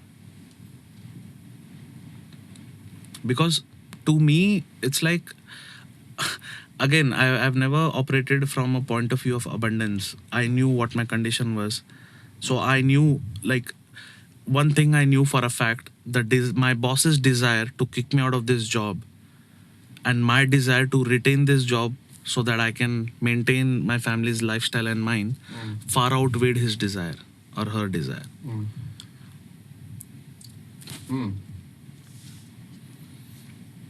So never let them control you, and especially when you're not performing, I feel. So it has always worked for me. And again, I don't like to suggest people a lot, because my sister, I've seen her flourish in her career, and she's always been upfront. Virat, I mean, when we started off working in those startups, we were never in a position to say no. Correct. We were never in a position to demand things. We accepted, we sucked up, because we knew it was good for us and our families, right? And my sister used to be like, you guys don't know what you're doing. Like, this is not the way to work. Working on a Sunday, are you crazy? And this is how they'll use you. And I used to feel, me not working on a Sunday, are you crazy? I might get kicked out. So I always operated from a fear mindset. And she operated from abundance, whatever confidence she had in life. Good experience led to all these things, right? But 6 years I work in an organization. I was 17 when I first joined that organization, and the company just shut. Till date, they still owe me my Dues. 11 months salary. And even that time, I didn't let them have the power to determine my ambition or my life. I stopped meeting my colleagues from that organization the day I left, because all they would do is just sulk sulk of how they were duped, how they were cheated. And I know what helps you grow and what doesn't. Sulking surely doesn't. Sure, maybe a day, maybe or two, maybe 3 months. It's Not a lifetime, it's right? natural, but every time, so that's what I said, right? People suddenly find comfort in Kini. If Virat, so I want to say it only to Virat. He listens better. Hmm.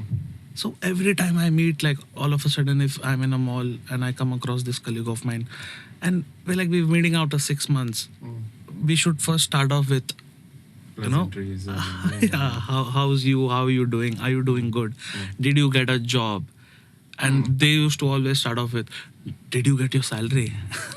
I'm like, boss, what the fuck? gosh. So I always stayed away from such people and such thoughts because it never helps. And turns out I actually feel that was the best thing that happened to me. So I paid for my freedom. So that money was taken from me. That was the fees I paid to get my life. Otherwise, I never knew what this social media marketing was. I never knew what this influencer marketing is. I would have been stuck in that bloody KPO all my life because that was my first love. I was pretty much obsessed. I used to even kid, like, even my kids will work in this organization because my boss is so cool. Bloody every 6 months, my salary they used to increase our salary, not just mine. They were very performance driven organization. And I was just 17. I was the youngest employee to join. And I was still the youngest because everyone was so fucking old. But then again, best days of my life. But then I don't wish to meet any of them. I remember all those days as much as I can. I don't feel the need to badmouth anyone, despite me having some bad experiences. But I understand everyone has their own reasons. And again, I forgive people doesn't mean that I expect to be forgiven. No, hold me to account. But for that, you will have to have that uncomfortable conversation with me, Of course. wherein even you will have to accept your vulnerability. You will have to own up your own True. shortcomings. And people don't. Nobody does. People don't. So it's very, so people have time and again people have found comfort in discussing people from a distance. Not so discussing about them to others, but never discussing the problem. So if you have a problem with me, you come to me. Exactly. You don't go hop around to all the other employees. So what are you trying? What are your intentions basically? Doesn't help. Provoking doesn't help, and I'd never get thoughted. So the feeling of powerlessness is when you cannot control the outcome despite your best intentions. When you feel that, for once people would understand why you did it. For once people would understand that you are not being judged because of who you are or what you did, but because of your consistency in underperforming, consistency in showing integrity, consistency in not showing values. People never relate to that. But I always felt like, I don't want to hire freshers is because I don't want this to be their experience, because we were in a stage where we actually wanted to, grow rapidly, and our actions were also, we were very aggressive. So I knew we could not comfort people. Like I said, people hoping that they would have this family. I actually don't like people who are saying ki, oh, this is my family. You are a fucking liar. When you say this is my family, no, it's not. You can't even dedicate yourself. You can't even commit to work. And this is the family that you want? Funny enough, I had this team building activity, and they said that 8 to 9 hours in a day you're spending at work. They try to sort of put you in a family like situation. Yeah. You're actually leaving your family behind to come and work here. But still, are you true to yourself while you're here? Are you true to your work while you're here? Are you true to your peers while they're here? Are you true to the organization which actually is paying your bills? And because of that, you're able to support your family, Absolutely. provide them the Yeah, lifestyle Absolutely. that you're so accustomed to. Absolutely. So it's basically, it's lust. I'll tell you. What is love? Okay. Okay. When you want to give and give some more. Mm. And what is lust? When you want to take and then take some more. So a lot of employees have lust towards their job. They just want to be the receivers. Any person who's shy in putting the effort in discovering how to the discovering the extent to which they can get absorbed into the work into that domain. Mm. I just don't get the words at times. People don't want to explore that side. They just feel they're too extravagant, or the company doesn't deserve their efforts. A lot of people would actually, like I've actually witnessed, like when I've had discussions with the team, and for the very reason, because I actually, like I said, I felt I became a leader a bit early. So I always used to sit with the team so that I feel more like a colleague. Mm. And like I said, I don't like to punish honesty. Mm. If this felt like our payment system was shitty, Mm. I always tried to work on it. Because I had to accept, who am I to lie to? True. Half of the things, majority of the things, we always led a very transparent organization. Mm. The extent to which our revenues, our margins to certain employees was very transparent. Mm. So who am I kidding, right? And they are the ones who could. So if I want to scale up, I need to listen to my employees also, right? But now let me kind of think from an employee standpoint as well. I mean, as an organization, the competition is fierce. Okay. Containing costs, utmost priority. COVID hit us, roll back. Some businesses flourished, some businesses went down the drains. Controlling costs has been the primal part of any organization per se. But okay, for an employee, I mean, the way they feel perhaps treated in terms of sure, maybe they might just be operating from a standpoint that jobs hai nahi. I mean, you don't have jobs in the market, and then you're still sort of trying to settle for less or something of that sort. But again, I'll still hold an individual, be it a boss, be it the individual himself, to take charge and actually say that, what, I think I am not being treated well, or maybe I'm not being paid well. So what can we do about it? So that's what. Mm. For you to have an effective communication, you need to step out Absolutely. and not leave the room till you feel the thing is resolved. True. Till the time your mind has been No. changed. Now, But if you start discussing this with your immediate colleagues, doesn't help. where is it leading So- to? If this matter is so close to your heart, So I'll tell you this. So when this happened with me, the first point of contact was my boss's boss. I didn't bitch about him. I told him this is the situation. He said, for sure, let's have a proper conversation. What is happening? I said, this is the type of workability I'm trying to bring in. This is not what he's looking at. Perhaps there is certain gaps. Then we had another round with my boss. I tried to convince him in terms of, this is gonna work, this might not. Still no workability from his end. So I said, for sure, no worries. I think I'm better off without the whole situation. Tough calls? Sure. Too abrupt? Yup. I did take that decision. But I think I'm better off without that situation where, I mean, constantly I've been sort of doing the grind, getting work done, and yet,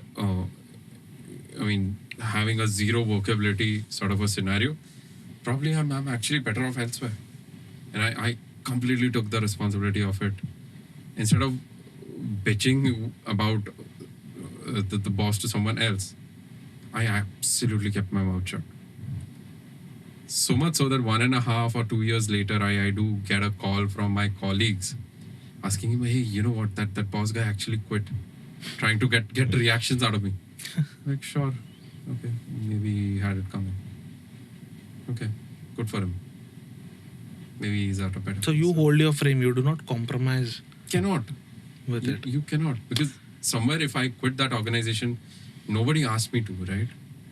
I wanted to. I couldn't stand it. And if I don't take enough responsibility of that situation at that point of time, I don't know what the hell am I doing over there. So for me, it was much more peaceful to be away from that situation when I said that, you know what, no, I'm going to take responsibility of it. I'm going to try and have a conversation. If it doesn't, I'm going to move away, and then that's that. Sure, my support system kicked in. You were there to help me, I remember. There were others where I was trying to, sort of figure out some solutions to it. Freaking brilliant. Feel so much peaceful after that. But I think I'll give certain of these organizations also the benefit that, I got to learn certain things maybe the harder way. That, it's okay. It's always okay to stand up for yourself. There's never something wrong. If that person isn't really listening to you, perhaps that talks more about that person rather than yourself. That's each of us birthright to stand for ourselves. Absolutely. If you can't take that responsibility for yourself. Yeah. So it reminds me of a very good this quote by again Carl Gustav Jung. The world is gonna ask you who you are, and if you don't know, the world will tell you. Yeah. So true. It just pierces through the soul. It's deep, man. It's very deep. Relationship wise, it's actually kind of difficult to actually stand up and just say that, you know what, I'm not going to take that. People find uncomfortable situations and make them their comfort zone. Come again? People find uncomfortable situations, make them their comfort zone, make them their home, make them the place where they would, I don't know, they find paradise perhaps. That again goes actually pretty deep too. Absolutely. I can It does. take it in the it's like an field onion. of depth psychology. It's onions. The more you peel, the Like, more the you more crack. you peel, yeah, exactly. It's like what I see is after some studies that like all these uncomfortable situations where people do not know how to speak up. It is how they have grown up. So the pattern is here. They keep getting into such circumstances where they feel Powerless. familiar. Familiar. Okay. Yeah, familiar is the word. Mm. They feel familiar. That is their comfort zone. So getting treated bad because that is what as a child they associated with their Love. comfort and love. So they keep getting into the same pattern again and again. That is where this awareness comes into the play. So even that repeats in even if you go for a job, you're not able to speak up because that is comforting to you. Mm. You do feel bad, but again, you are not aware at all to break out of the situation. It's I can speak on this very deeply, but that could be for another day. I'll keep it. Maybe we need to do a podcast about more of inner Yeah. conversations, more of Yeah. how Work. how inner work Yeah. works and what exactly does it take. Because then it's like you differing from your actions, your usual actions. When you want to come out of it, it's very difficult and unusual of Breaking patterns. Correct. Yeah, because what happens is because you are used to such Because kind of situation. if I'm 31 years old and I'm still in that same zone, So I have 31 31 years of experience. practice and experience, Exactly, and you're and getting I've only good at mastered. it. Oh yeah, And I absolutely. Why mastered not? this art For of sure. being in that same zone. Yeah. Yeah. It's Finding basically familiarity. Yeah, finding familiarity in a toxic environment. Correct. That is where you feel home. I'm Actually, a sucker to pain. yeah. It's so toxic to even become aware of But that. then Like, again, you hence feel the reason home. for Let's VAbE, again, like Yeah. if there are people out there around you Mm. and you call them friends, then it is your motherfucking responsibility Mm. to help them unchain themselves. You have right? to become aware and you have to hold yourself responsible. But And to some still, extent, to allow some- someone to hold Exactly. yourself responsible. And But again, so basically, it's like- like you just think of it like, it's not a perfect analogy, but Mhm. you see a wild animal, Mm. right? Even they understand care. Mm. So it is just like me as a human. I understand care, but then now I'm vulnerable, right? Let's say if I'm crying, Mm. what happens when we are crying? We don't want others to see unless we have done it before with them. Mm. So if I'm crying and suddenly you guys come, what I'll be doing? What will be my Wiping first? my tears or yeah. So wipe my tears, or try to, if I'm not able to control my tears, then I'll try to walk away or walk away or ask you all to Yeah. walk out. Correct? Mm. So I understand you guys are coming from care. Mm. You guys mean nothing but love Mm. and care for me, right? Mm. But I'm not prepared to be accepted in my vulnerable situation. So I'll push you guys away. But then again, you accepting it, Mm. then you are bigger fools. Nahi, arey, you need to give some space. It's 32-year-old. People are fragile even at the age of 55. Very true. So you need to understand where you need to be demanding, where you need to be pushy. Mm. You need to understand. And how do you understand? By just doing it. True. Maybe just that. Maybe just that And another that step is towards and you. that is how Mm. I learn to unburden myself and learn to trust you with my deepest, darkest fears, secrets, everything. Mm. Even that demon that I've been carrying on my Mm, back mm, all mm, this mm. while. Mm. That's when I would like to show you that picture of me. And that is when I've actually learned to do the unusual thing, to not be familiar with of the shitty things. So that's what I mean. Friends. So friendship is not just like you go out for drinks and you go out for smoke and you hang around. Yeah. Such friendship lasts for decades. I keep telling people, So there has to be a give and take Usually is, yeah. in terms of everything, basically. If there is only give, or if there's only take, that friendship usually lasts for decades. I've seen it. Mm. So there's a bigger onus to being a friend to someone. Or otherwise, don't say that you're friends. Mm. Accept, at least if you're pretending outside, but have a talk to yourself and say, I'm lying through my teeth. I don't care about this fucker. Let him die. True. And if you're still out there pretending, then that's another thing. But at least you're not lying to yourself. True. Exactly. At least you've had closure with yourself that I'm a fucking liar. I'm good at pretending. So that's the thing, right? People don't want to see that side of themselves. Absolutely not. They hate. Why would they? So I remember this just happened very, very recently. So I don't know, subconsciously we were accountability partners, bro. Yeah. And we were doing those transformation challenges and Yeah, everything. yeah, There was something sexy when I actually felt the need to have someone to hold me to account. Because my thoughts were going haywire. I know it was destructive. I tried validations. I tried everything. But the only thing which helped was actually accepting that, my thoughts were fucked up. Yeah. They're absolutely fucked up. And I had this conversation with Rohit for an hour almost about to break into tears at the airport. And he was left, right, and center holding me to account about things that I was actually, sort of trying to tell him. Initially, I felt that, why is he doing that to me? I mean, that's kind of the... Why doesn't he understand? Absolutely. I mean, trying to, sort of make him buy my... But he held his ground. Correct.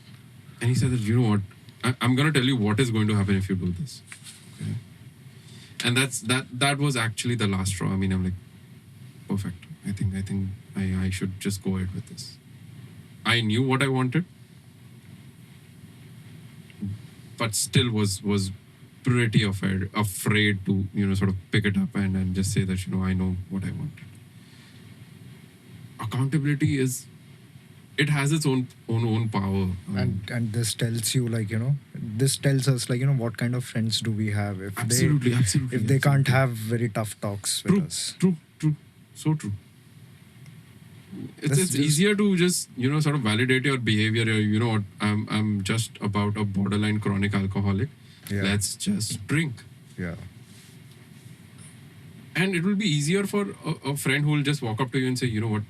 Let's just stop drinking. Let's just go and sit and maybe just talk. You would first off run away from him. You would first off, try to find another friend who would... Absolutely. You change your surroundings. Absolutely. People who would subscribe to your ways, perhaps destructive ones, is what you'll try and, sort of bring in. Mm-hmm. Not the best solution to your problems. But I think dealing with the inner bit, taking responsibility of them, fucking yeah. So perhaps we've covered quite a lot. So just a quick... Maybe I recap. just read it somewhere. I mean, you are the devil that you are running from. Absolutely. And I think it's me. It just came to my mind. The Like, only I way actually to- am the devil that I'm running from, right?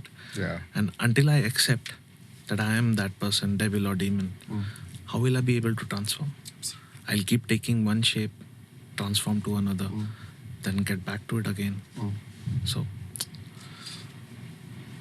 The beauty is you don't need to transform. You're just amazing the way you are, and you just need to accept that. The day you do that, you control your demons, and they are not controlling you. Fuck, magic. Freaking magic. Nothing should control you but yourself. Simple as that. and find integrity. I mean, like, It's never too late. Never is. Jab jago tab savera. Whenever you jago, wake up, yeah. that's before morning. you repel the Mm. thought of having integrity, try it first. Oh, If it doesn't work out for you, then super. as it is, you don't care. Mm. As it is, you're quitting on the thought. Mm. Try and then quit. That makes you more responsible, at least. At least. The least you could Least. do or be is a little more responsible. And if you've actually sticked around for now, definitely try. Ah, You're committed to the sure. podcast. Correct. Absolutely committed to the podcast. And Wonderful Much observation. love to you. Sending you virtual hugs. Shout out to everyone. Absolutely, you guys are amazing. I think it starts with having an honest conversation with yourself. Don't kid around with yourself. Come on. And it's like having more and more of these conversations is again like an onion. We keep peeling ourselves. Again, the only difference is that there's no tear, but there's only joy. So There is no tears of tear. joy, basically. I honestly feel the more I am engrossed in this conversation, my ability to think, process, manufacture will shoot up, will improve. I can, from my own personal experience, honest conversation. I have had honest conversation with me to the point that it has broken me down, Mm. like into tears. Mm. That too, like, I can't forget, like almost for 30 minutes. Mm. It I is, forgot yeah. the time. That there was no space and time. Mm. Everything ceased to exist. Mm. But that is the power of having honest conversation with yourself. That is when the healing starts. Mm. You go through the phase of acceptance, and then you become the thought that, like, it's sort of like time travel. constantly talking with yourself, being the nurturing parent that you always wished for you had. You just feel at That's, home within inside yourself. That is what I'm saying. Like, Mm. after that conversation, after 2 days, I healed myself from all the emotional burnout. Mm. That was the time when I felt like, I felt home in my own body after eons. Mm. That was Mm. I was something else.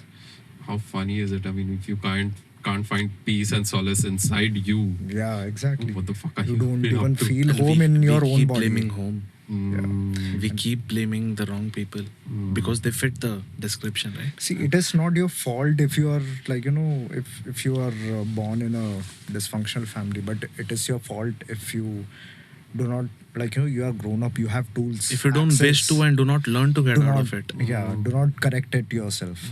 and if you use Exactly. it as a Like just like how excuse, yeah, Bill Blame. Gates, how he said, if you're born in a poor family, it's not your fault. But if you die poor, it is certainly your is. fault. Absolutely on Yeah. you. Completely on you. I get it. Yeah. So it is same as with, like, breaking the chain, and it is your responsibility to build a functional family. Mm. True. Yeah. Why not? Charity begins at home. Charity begins with you. You Charity- become the actually, you is the most important. yeah. Maybe to sum up, what we actually tried to sort of bring in here is We just had a lot of you. You. You is blind. Like, in short, we Who all is you? I am you. we all are You are cut me? from the. who are you? We all I are, am you. Like, Big shout out to Chris Tucker. Yeah. in short, we all are cut from the same cloth.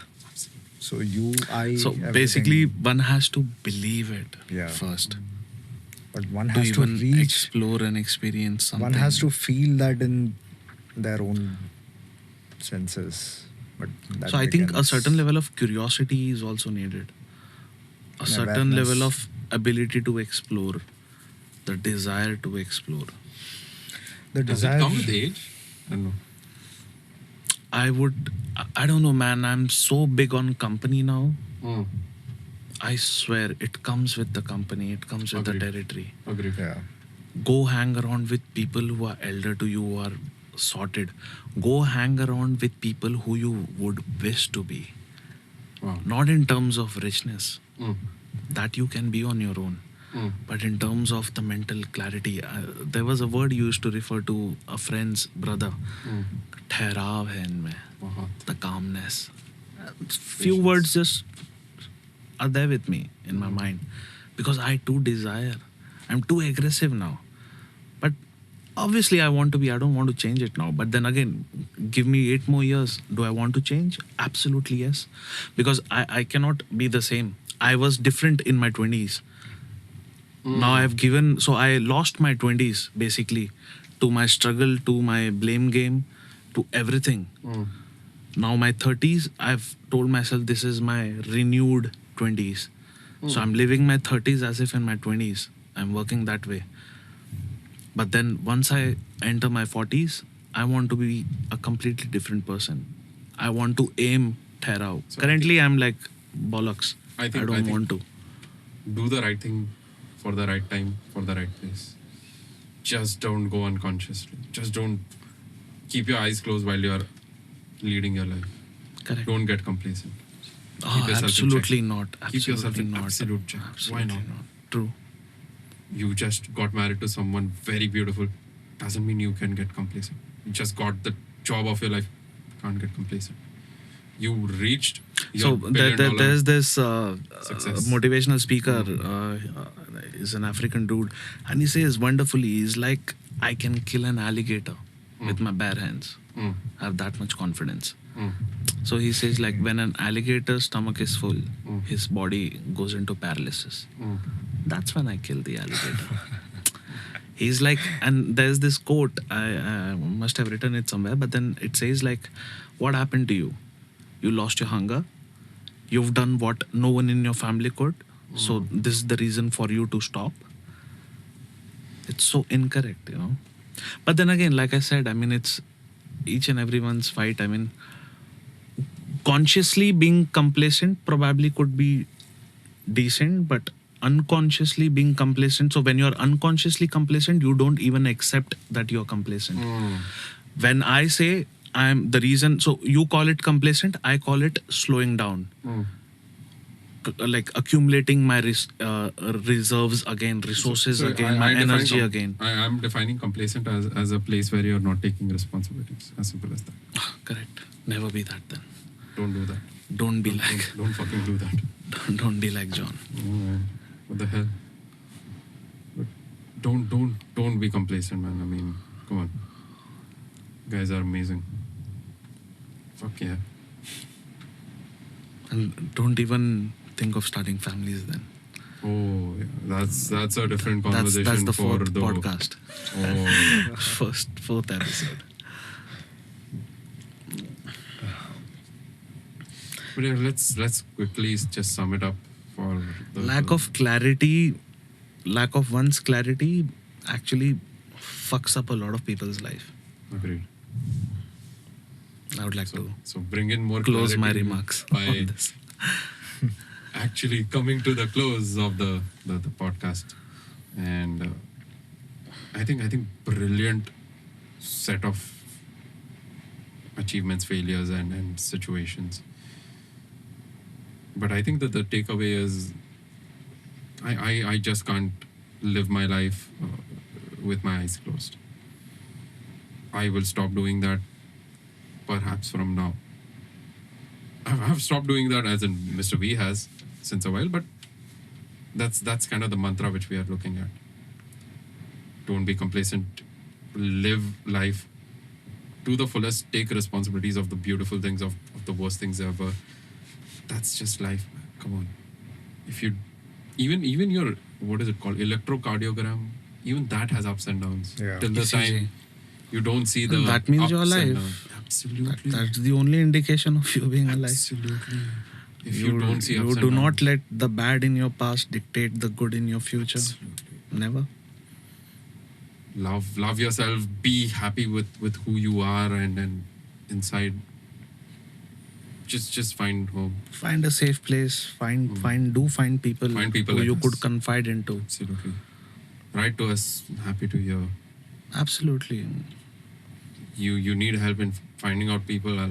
We'll try and create a community. We're doing that. We're trying to create a community here where people can actually try to sort of help each other out of situations. Yeah. A genuine pair of ears. For sure. Genuine pair of ears. For sure. No judgment. Nothing. We've all fucked up big in our lives. For sure.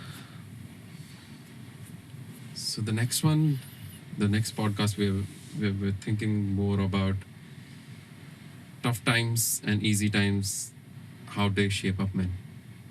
True. We have a quote around it. We will come up with it. We will have a good discussion. Maybe try to bring in someone as well in terms of the tough times they've faced and the good times they've faced. And Is it going to be Jordan Peterson? I wish. Big shout out to Jordan Peterson. Oh yes. He's amazing. What would we do, huh? Yeah. Absolutely. Yeah, so that's that. And Hope you guys had a lovely day. Yeah. we did. Feel blessed. We did, yeah. Absolutely. Absolutely. And to all those sexy ladies out there, Ah, don't never stop being sexy. Yeah. absolutely. Take complete responsibility Yeah. of your Take sexiness. charge. Yeah. Take charge. For sure. I'm March forward. Even you guys, yeah, come on. yeah. All those sexy boys and sexy ladies. Yeah. Stay sexy. Yeah, we get to it on you, ladies. Don't call me tonight. Call me Rohit. So, Mr. Tonight. Yeah. So, this is us signing off, Mr. V. AB Chan. Rohit. Love you all. Take care. Take care. Cheers. Bye-bye. Ta-da. You just heard the VAbE podcast. And this is us signing off, leaving you all with a beautiful, beautiful track. Music credits in the description below. Find us on the major platforms by Google, Apple, Spotify, and YouTube. Links in the description. Show us some love in the comments below. And do tell us what you loved about our thoughts. This is us signing off yet again. Peace.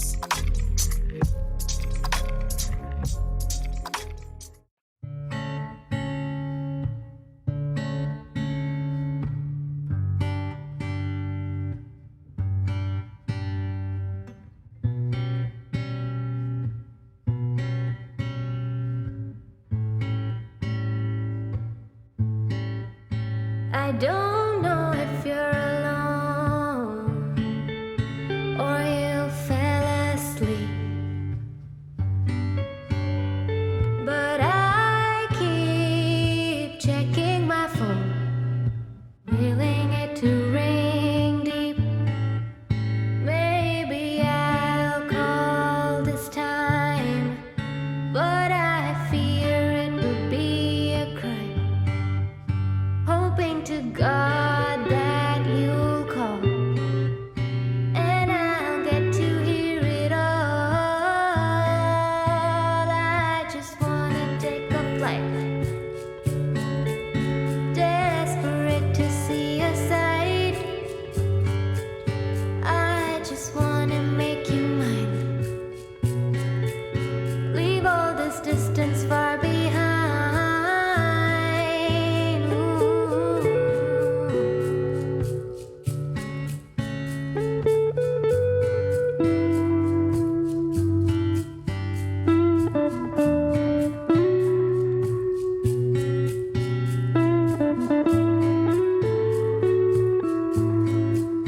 Don't hang up, please don't hang up. I need to feel you on the line.